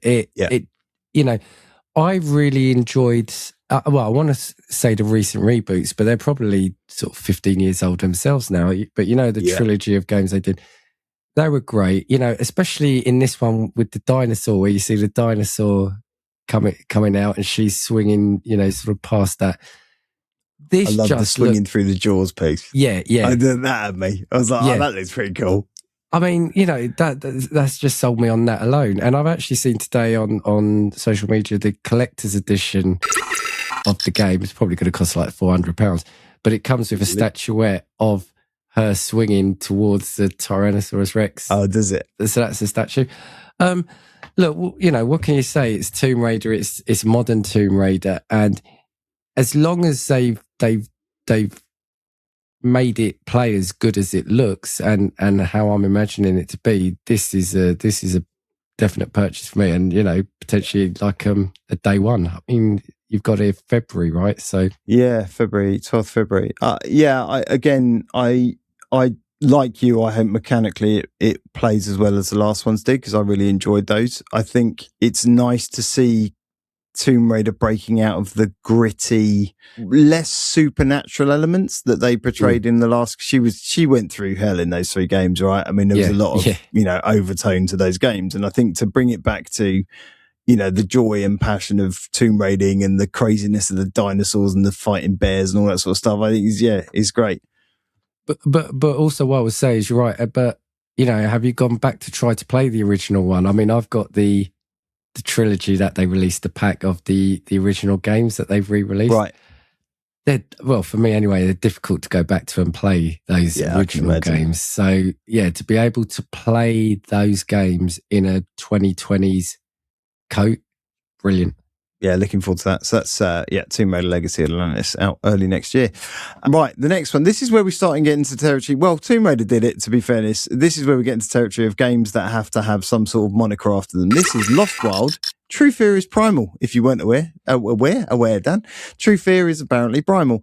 This is brought to you. I don't have the developers of this game, but it is a bunch of ex-Alien Isolation games, which should tell you what you need to know about this game. So, described as a cinematic dinosaur survival horror. I don't know. I didn't get a lot of what was happening, other than there was a guy telling a story to his kid in the car, and then a car crash, and then a girl running from dinosaurs. It looked great. Yeah.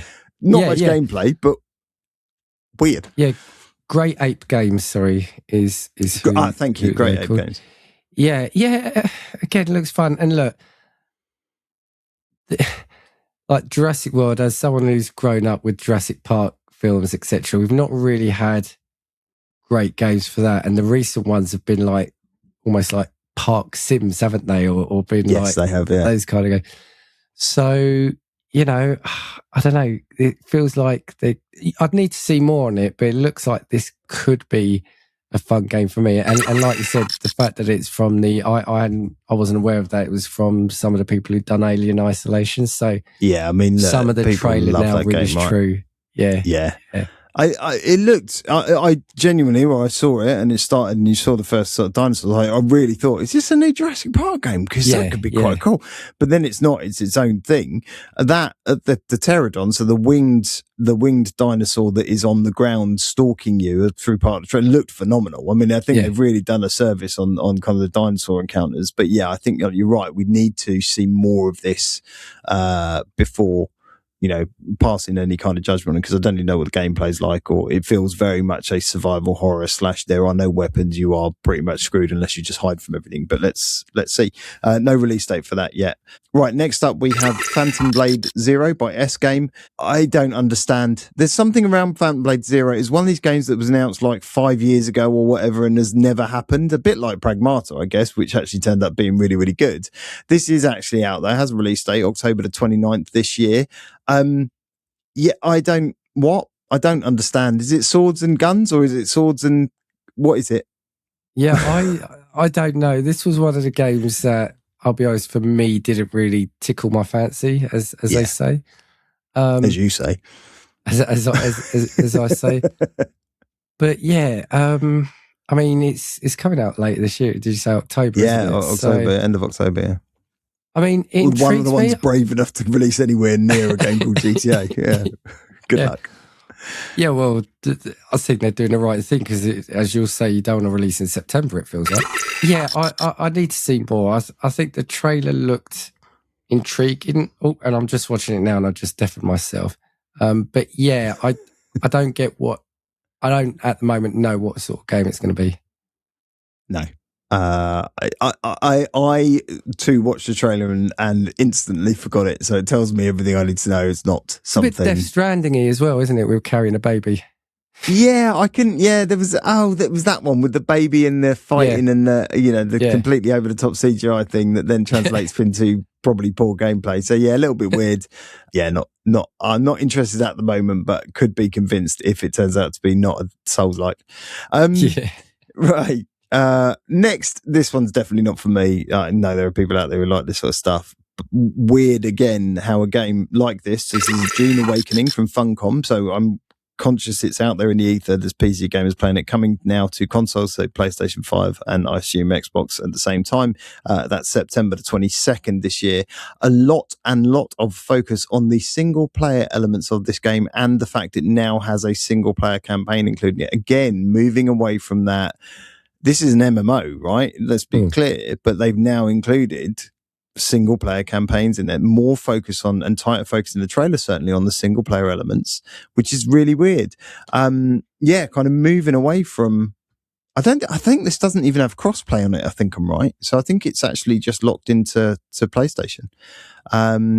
So yeah, this is, for those of you unaware, Dune, the massive, cinematic epics based on the books by Frank Herbert, now in game form. So you play someone exploring Arrakis. You can the desert planet that is Dune. You can play as various types, character types and archetypes, and select. And then it's kind of those survival MMO elements, base building, all of those sorts of things. Flying around in an ornithopter, if that's your style. I love Dune. I love the world of Dune. I love the design of the latest movies. I've got the Lego thing, the ornithopter sitting on my shelf. I absolutely love it. This game does absolutely nothing for me. I'm just not interested. Dan? Yeah, I'm someone, Dune has never been a thing for me. This game, you have to watch the movies, dude. You absolutely have to watch the movies. Yeah, maybe we have to do that one time. I'll come around. You can talk me through them. But so good. Yeah, the game itself, and maybe it's because of that. When I saw it come up, I wasn't overly interested in it. It looked good, but not for me. Fair enough. Alrighty. Now, this next one is, I'm guessing it's a remake / remaster. This is Dynasty Warriors 3. Yeah, my notes say a stunning modern tribute to one of the most beloved entries in the franchise. I'm happy to skip past this one because I have no interest in Dynasty Warriors whatsoever. All I'm going to say is, you know what, weirdly, I'm a bit tempted by it. Years ago, I did like a couple of the early Dynasty Warrior games just because they were quite fun, just smashing, sort of sort of mindless combat. But yeah, I don't think I'd be necessarily putting it to the top of the list, because in the glut of games we're getting in the next sort of 6 months. Many. It just, this one, I don't know who it's appealing to potentially. When we see Dynasty the list of Warriors fans, maybe. Well, yeah, particularly number 3. Yeah, Dynasty Warriors is that thing where you command a general on a battlefield, leading an army to destroy other soldiers, right? I think it's... Yeah, and if I remember right, they've had hundreds of games. I mean, this one was, not hundreds, but this one itself was 2001. And this one I think was more like a hack and slash game. And I think I remember the one I'd played, you're on kind of like on horseback. And yeah, there's been 9 at the moment, sort of spread out from 97 to 2018. Wow. So it's a funny one to kind of bring back after sort of 8 years.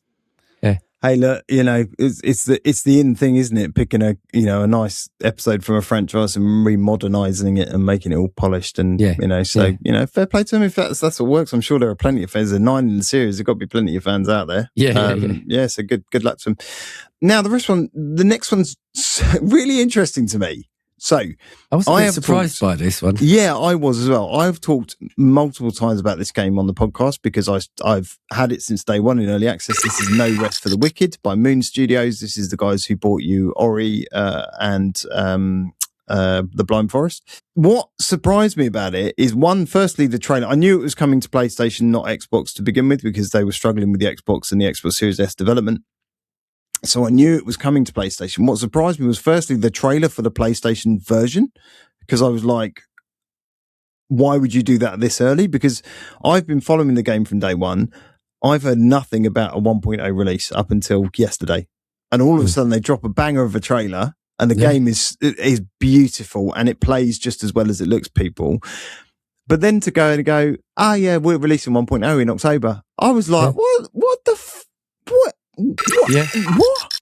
Well, that's what I was thinking of you at the time, because I was thinking, we talk about this game quite a lot, and I'd recently picked it up because they announced, didn't they, that they reduced it in price and said this would be, I think, the last time we reduce it before the 1.0 release. Yeah. So I thought, well, I'll buy it ready for that, but still expected it to be some way off. So yeah, I wasn't interested in it, not in the sense of I wasn't interested in the game, because I bought it. So I wasn't fully invested until I heard that 1.0 comment, and that was it. Yeah, and look, if you can, do hold off playing it until that comes out. I think you will get a lot out of it. It is quite hard until you get into the flow of it, and this is coming from someone who doesn't like Dark Souls games. Souls-like. It has some of the mechanics of that. I genuinely persevered because I enjoyed it so much. It is quite punishing. There's no real difficulty settings. I think, your character build determines how easy or difficult it is. I have played through all of the current story that's been released so far, and some of the optional things, some of the dungeon challenges and stuff I've played through. I've beat all but one of the stupidly, ridiculously hard bosses. The game's incredible. It looks like a moving painting. It's very cumbersome. The way you move around is intentionally like that. Once you get used to that, it's phenomenal. If you have the opportunity, whether on PC or on PlayStation, go and have a look. Hopefully they'll release a demo, because they did, I think, originally for the PC. Have a go of it. If you like that kind of ARPG and Souls-like interaction, you'll get a lot out of this. There's lots of other mechanics in there. You can buy houses and build, things and things like that. There's lots in there. They've done an amazing job on this and been really, really diligent around the updates and releases around it. But like I said, went very quiet a few months ago, heard nothing about it. And now all of a sudden they're dropping us with a 1.0 release, which is great news for PlayStation and PC players alike. So yeah, really excited about this one. And I own it already. So yeah. Yeah. So I'll definitely be waiting. Yeah, I'll definitely wait for the 1.0 release before I kick it off. So yeah. Nice. All right, next we have a game that also released a demo on the same day, and that was Onimusha, the first of 2 Onimusha games, actually, today. Onimusha Way of the Sword. So they're reviving their samurai franchise. I could have sworn we just had an Onimusha game come out, or was it something else? Familiar, yeah. It does, right? But yeah, so this is, again, quite punishing sword play. This is out on the 25th of September this year. So again, another September game. Keep your ears peeled for the word September in this podcast and see how many times you're mentioned, because we'll discuss that at the end. So they're reviving this franchise. I didn't think it was being revived. I thought it was already revived, up and about and walking around fine, but apparently not. I not that bothered. I don't know about you. Not one for me, but again, it looks good, but I've never been invested in the Onimusha series. So agreed. Yeah. Again, no, it just feels weird. This is another one, and I know there's at least one more game I think still to come. We're bringing back some of these old franchises again. But look, there are no new ideas, Dan. Yeah, if you love it, this does look like it's going to be great. So yeah, as in the way they've made it look. So and you can try a demo out today. If you do fancy it. Yep. Right, let's move on to something I know you do want to talk about and are keen to talk about. This is Silent Hill Townfall by NoCode/Annapurna. So look, I don't think there's much more you need to say about this. This is the next horror adventure. Fun journey, sure. Fun day trip into the world of Silent Hill. This time set in the UK on what it feels like a remote Scottish island, something like that. Yeah. But of course, with an American protagonist. Because why set a game in the UK and not have a UK protagonist? But uses. I will give you my thoughts after yours. But I liked some of the elements of this game. What did you think? So this is another one for me. Really excited about this. I love the fact that it's set in the UK because it will give it a different vibe, especially like a little. I think it's like a little Scottish island. The one thing I will say is, from the trailer, is it does look quite clean. Yes. Do you know what I mean? I do. It's clean fog, which one, Silent Hill's not notorious for, and secondly, neither is the UK. No, I know. But yeah, even the game itself, it just looks quite clean. And again, look, they're only showing what they're showing, right? Yeah. But kind of used to wanting to see, like joked about crossing it with Power Wash Simulator, right? A couple of weeks ago. But I'm all about this. Having said it looks clean, it looks stunning.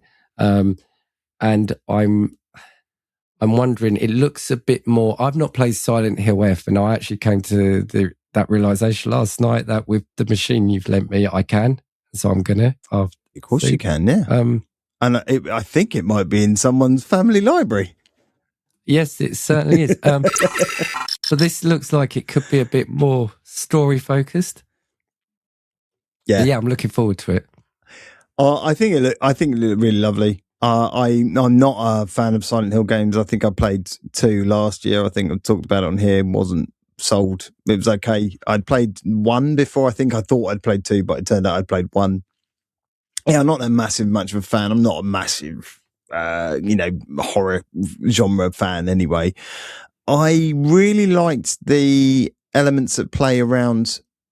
I think what it was someone was speaking to you through monitors, or you were interacting with like the CRT TV monitors, and that was quite cool. I like some of the designs of the creature designs that they had in there. I think they were quite nice, ugly, horrific, but suited. Yeah, but suited the game.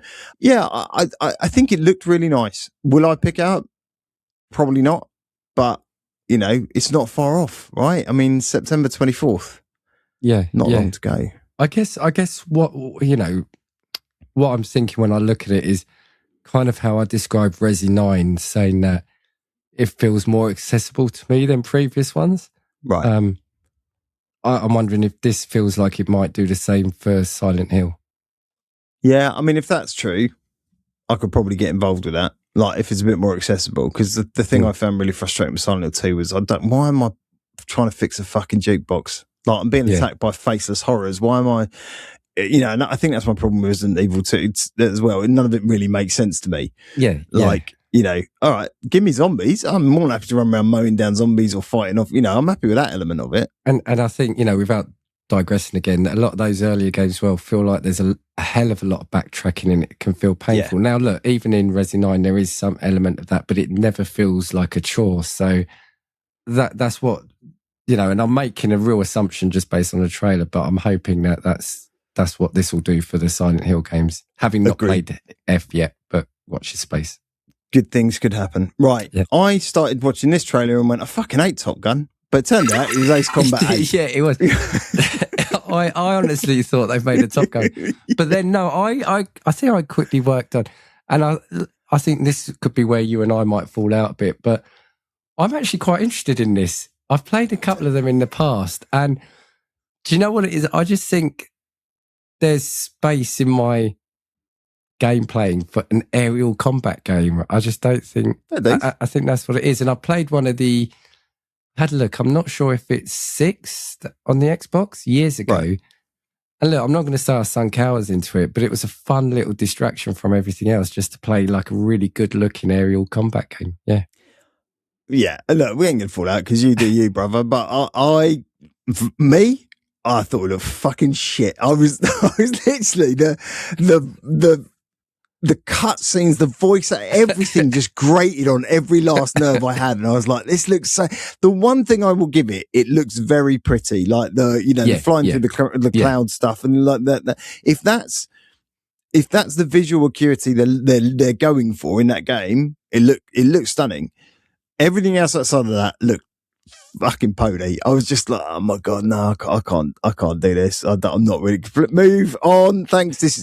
Ace Combat 8, Bandai Namco, the 8th in a series. It had a really weird, another suffix on it, something of Rev, Battle of Rev or Legacy of Rev. Yes.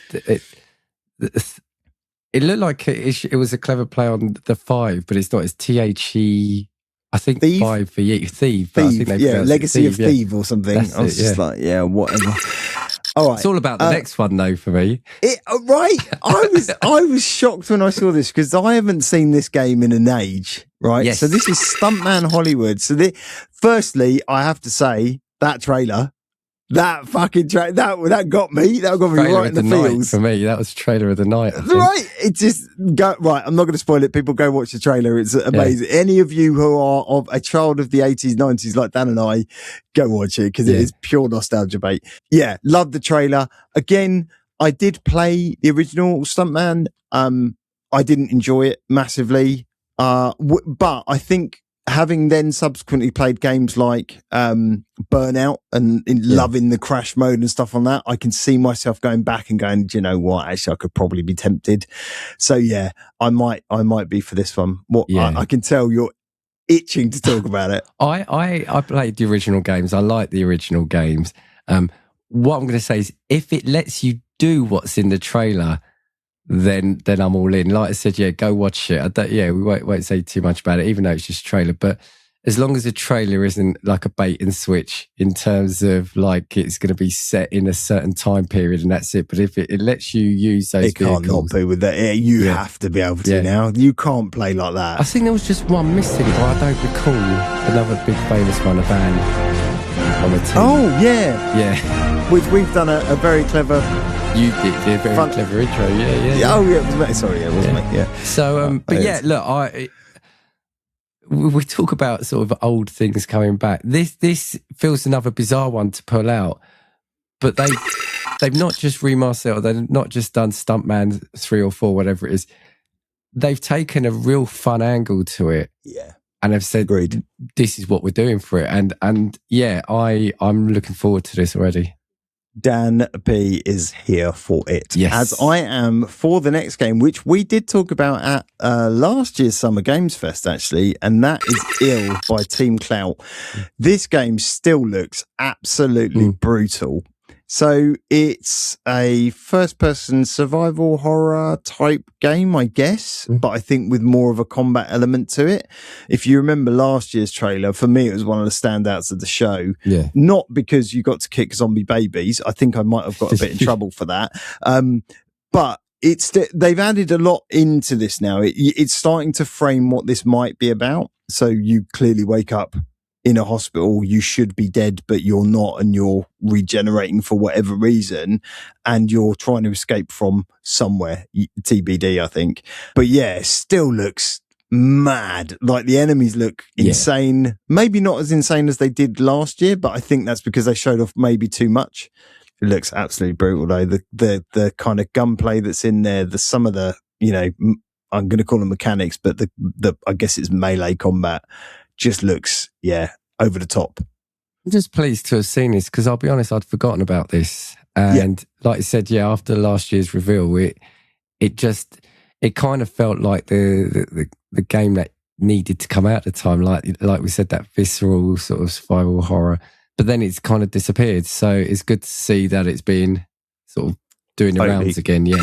Totally agree. Yeah, can't wait. That's that's for next year. So that's a 2027 release, assuming these things don't get delayed.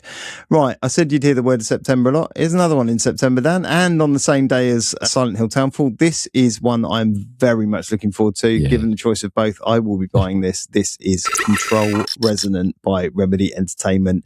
So this now focuses on Jesse Faden's brother, who, as you'll remember, at the end of the last game, awoke from a coma in the oldest house. Now it seems like the action has transferred to outside of the oldest house into I'm guessing, a version of New York.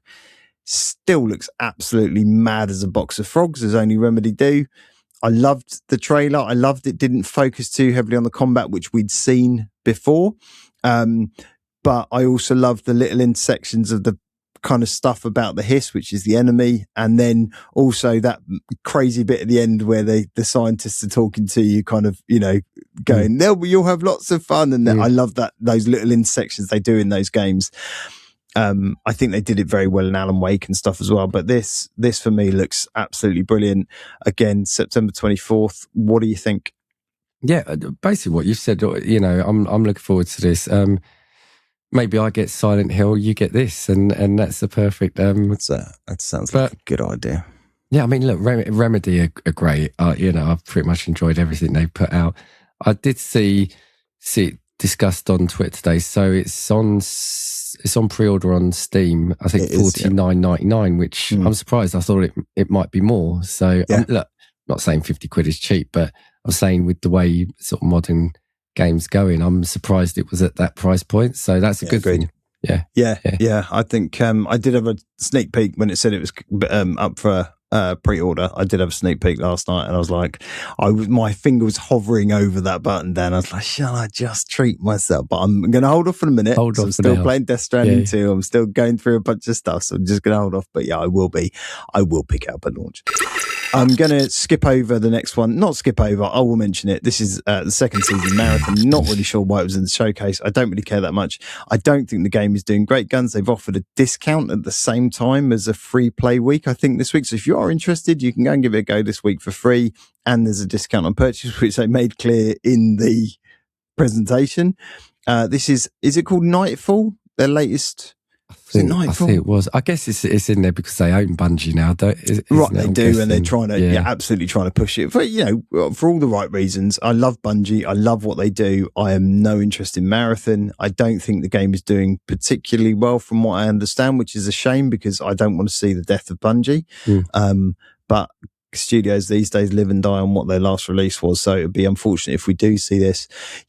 Again, I think just to say that the release this week has been plagued with bugs and issues, so they've whether they've rushed it out or not, I don't know, but there was news today that season 2 has been plagued with bugs and issues. So if you do start playing it, don't be surprised if it is a little bit janky, but if it's your sort of thing, give it a go.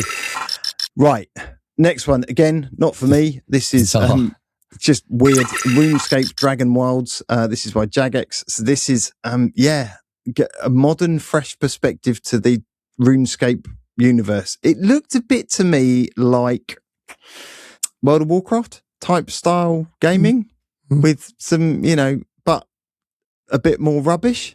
I'll be honest, I kind of clocked off on this one because it's not, it's not one for me, but I get why you would say that, if you do love RuneScape, by the way, please go and have a go. I don't have any other details on this one. The next 3 I will roll out. They are month by month releases for the PlayStation I want to Plus talk about the Classic first one, catalog. Right. And I'm going to group them together in terms of they're all for the PlayStation Plus catalog, releasing in June, July, and August consecutively. Dan, the first one, Guitar Man. So it's unfortunate because it is PlayStation Plus Classic, so I'm not going to get to play it unless I come to yours. You can pop round mine, mate. I'll give you can have my portal. I do that. Yeah, I cover.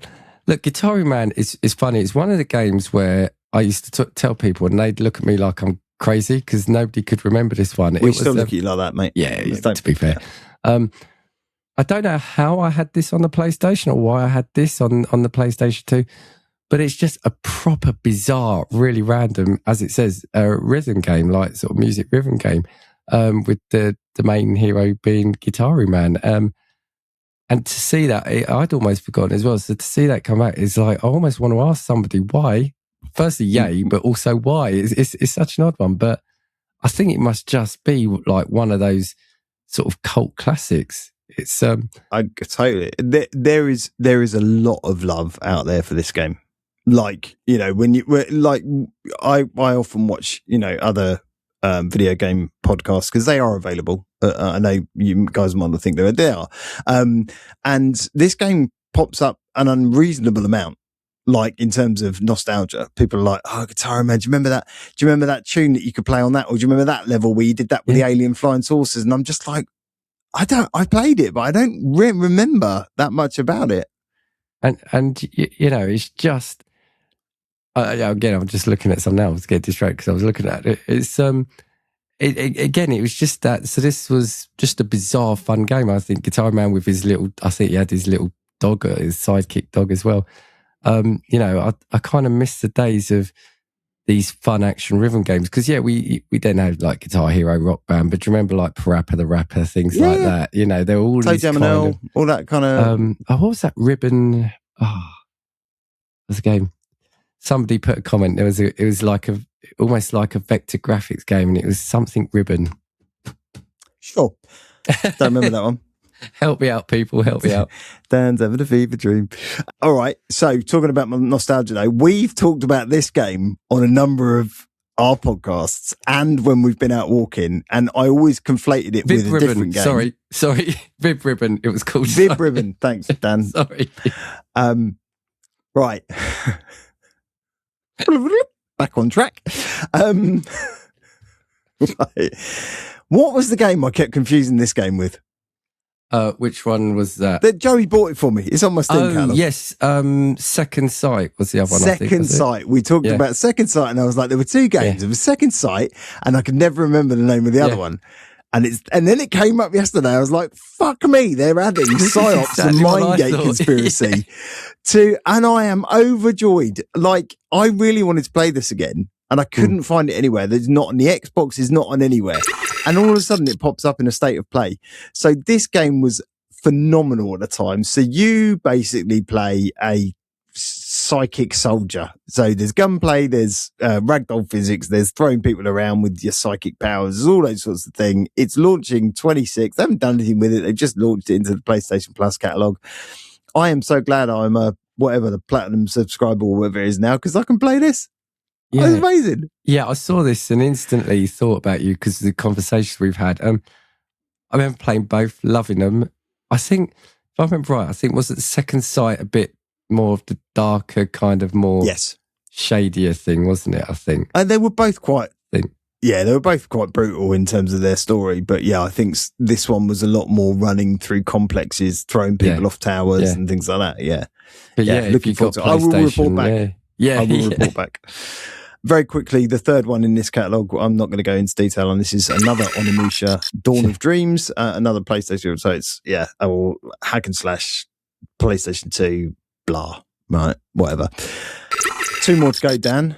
At 23, we have, neither of which are in September, we have From Fire Sprite Until Dawn 2. So this is Until Dawn being taken over by Sony's own internal studio, Fire Sprite. I never played Until Dawn. I haven't watched the movie. I am aware of what it is about.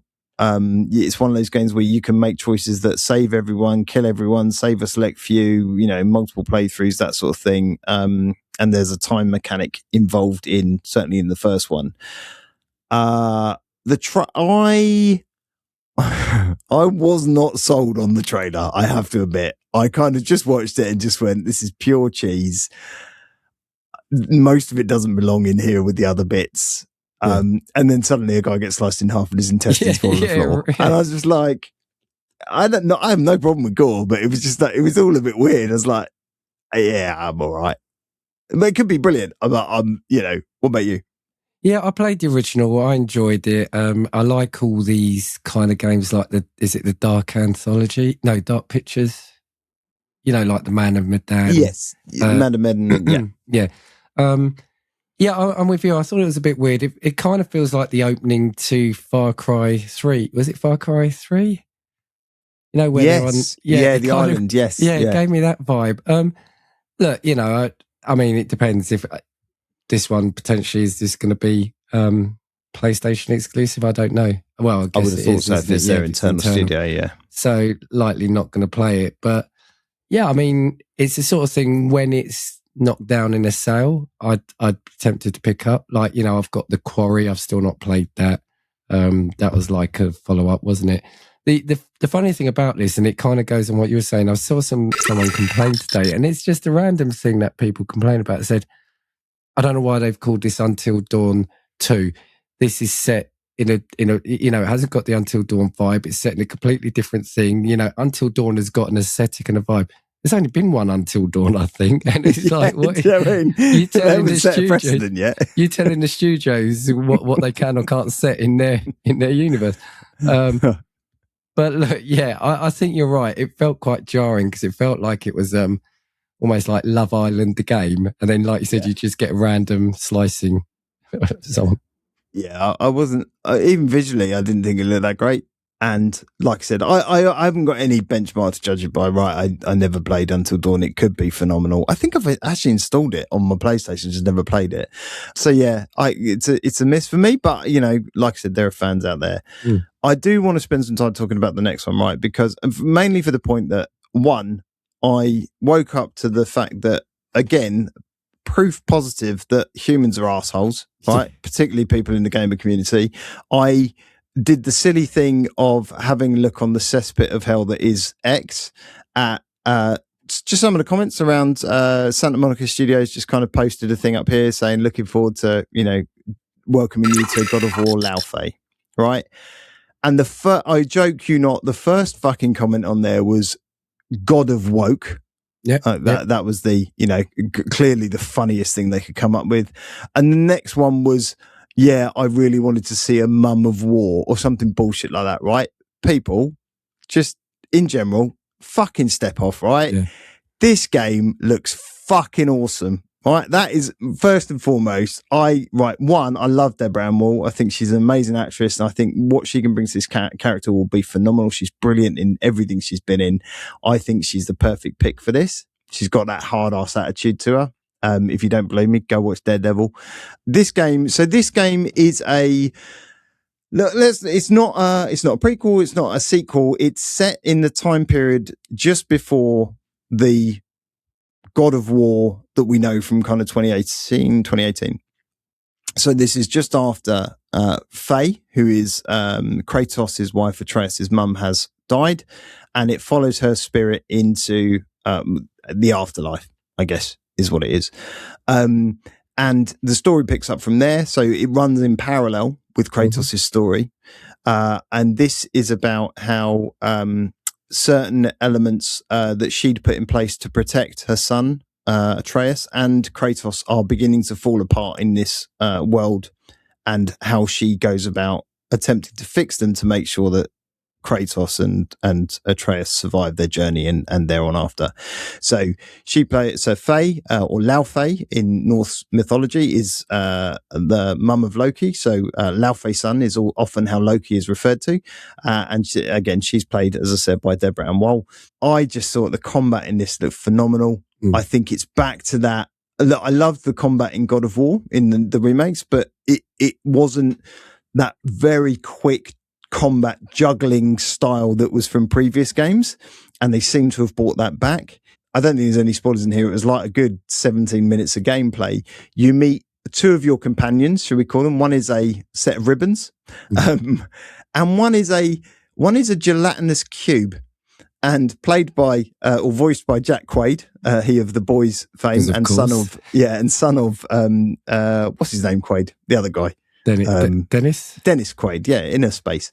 What I loved about him is he's called Frank, and the way they refer to him, like, and calling him Frank with no hint of irony in this trailer, but it's not Frank, it's Phranque is how it's spelled, and I just love the way that was done. It's just like, my name's Frank. They're part of the combat, so I think Frank plays a support role in a similar way to Atreus does, so he will perform, if he's available on the battlefield, you can perform certain functions, throw enemies into him, bounce them off of him, do all these sorts of things.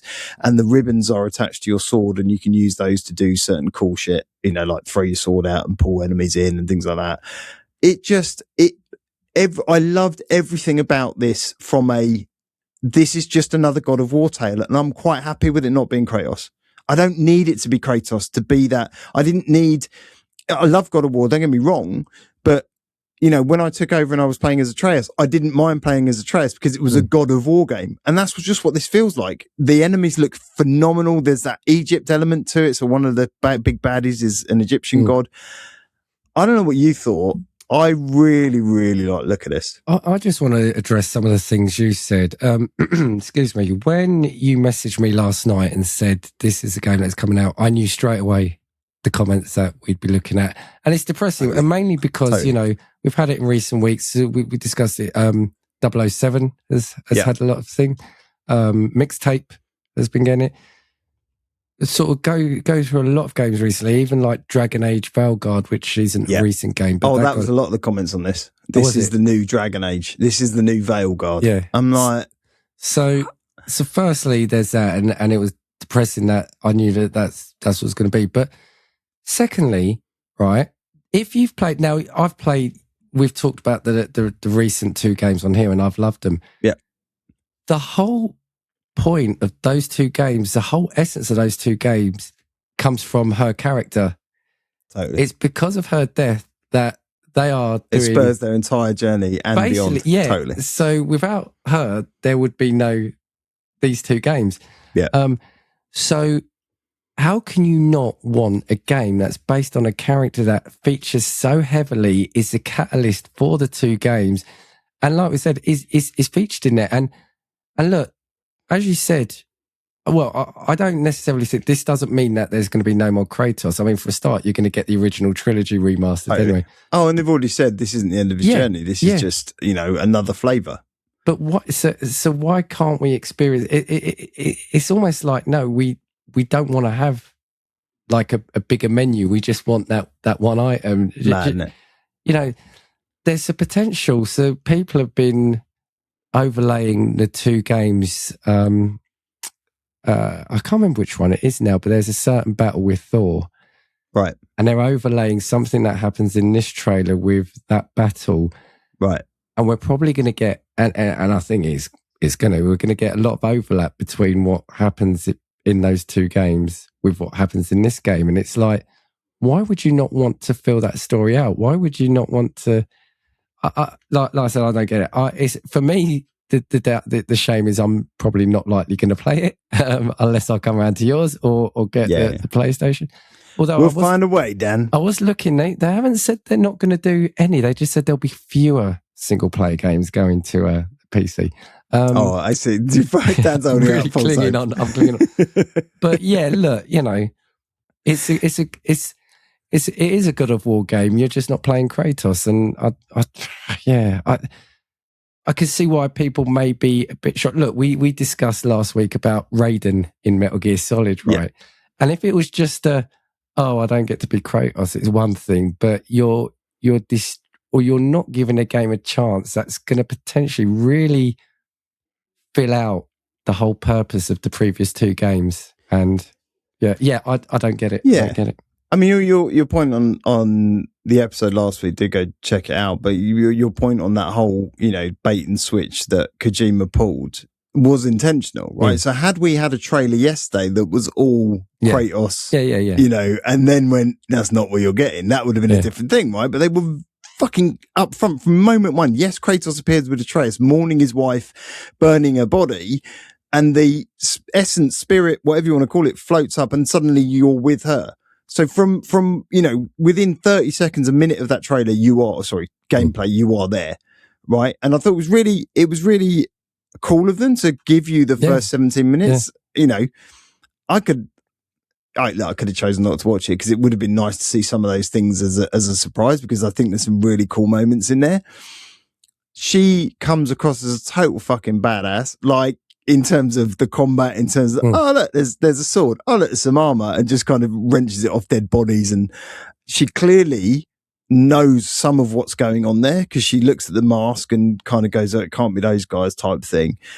The beats of the story were clearly God of War, Santa Monica at their peak type stuff, because it took me immediately back to God of War, to Ragnarok, to those kind of elements.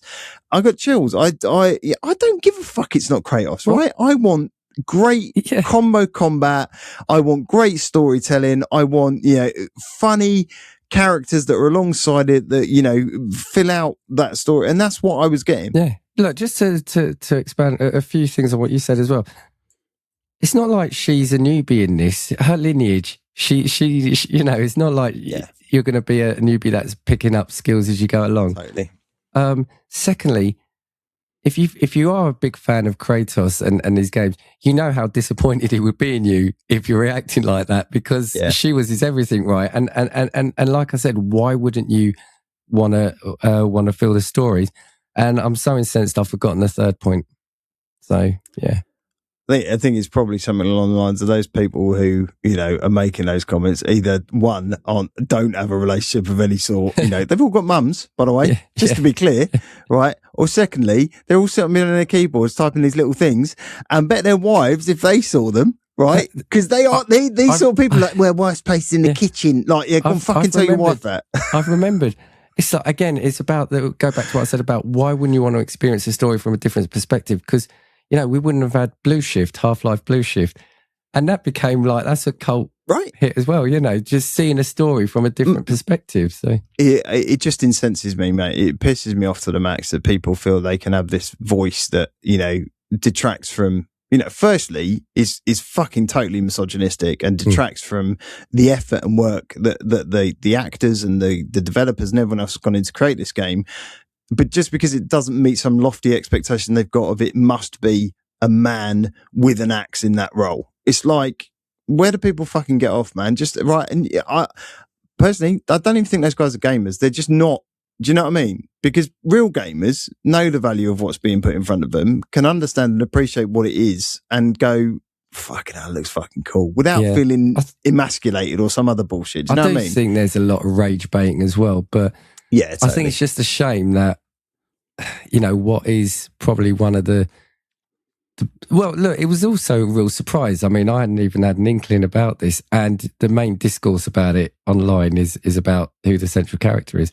Yeah, it's ridiculous. And like I said, I'll reiterate, she is the main thing, the main reason the last two games have happened, and everything spins from her. So, yeah. Totally. Yeah, look, game of the night for me. I think it looked phenomenal. I'm definitely buying that day one. I will definitely be playing that day one. And it is also another reason for me to buy a PlayStation 5 Pro. Finally, I do just want to mention, just before we wrap up, September is looking fucking jam-packed, Dan. I don't know about you. I haven't even seen the Xbox one yet, but there are multiple September games that I'm going, no. I did mean to capture it. I saw a tweet before we come on, and it said, it showed the September lineup, and it's just incredible. And we all know why. And they're good games as well. It's not like it's just a busy month for games. A lot of them are It's not just that everyone is creating this black hole around GTA. Because people are either going to be saving up for it and therefore not want to buy anything. So they're not going October. No, but I think it's in October, isn't it? Yeah. We've not had Games Fest yet. Right. This was just from the Sony State of Play. We haven't had SGF. We haven't had Microsoft showing. Apparently there's a Nintendo reveal next week as well. So there's so much going on. it is a mad time and an amazing time for gamers. Dan, September, what the fuck? But anything else from you, my friend? No, just thank you for putting up with me and my voice tonight. It's been wonderful. It's been very husky. So, we've all enjoyed it so much. Just a final reminder, if you do so care to, please do like and subscribe. Means very little to you, but means a lot to Dan and I. We have had a few subscribers. I know we didn't do Comment Corner. We have had some comments. We will return next week with that. And look out in the next couple of days for an episode on Summer Games Fest and the Xbox Showcase. I will leave it at that. Thanks again, gentlemen, ladies. Join us again for another episode of Gaming Views.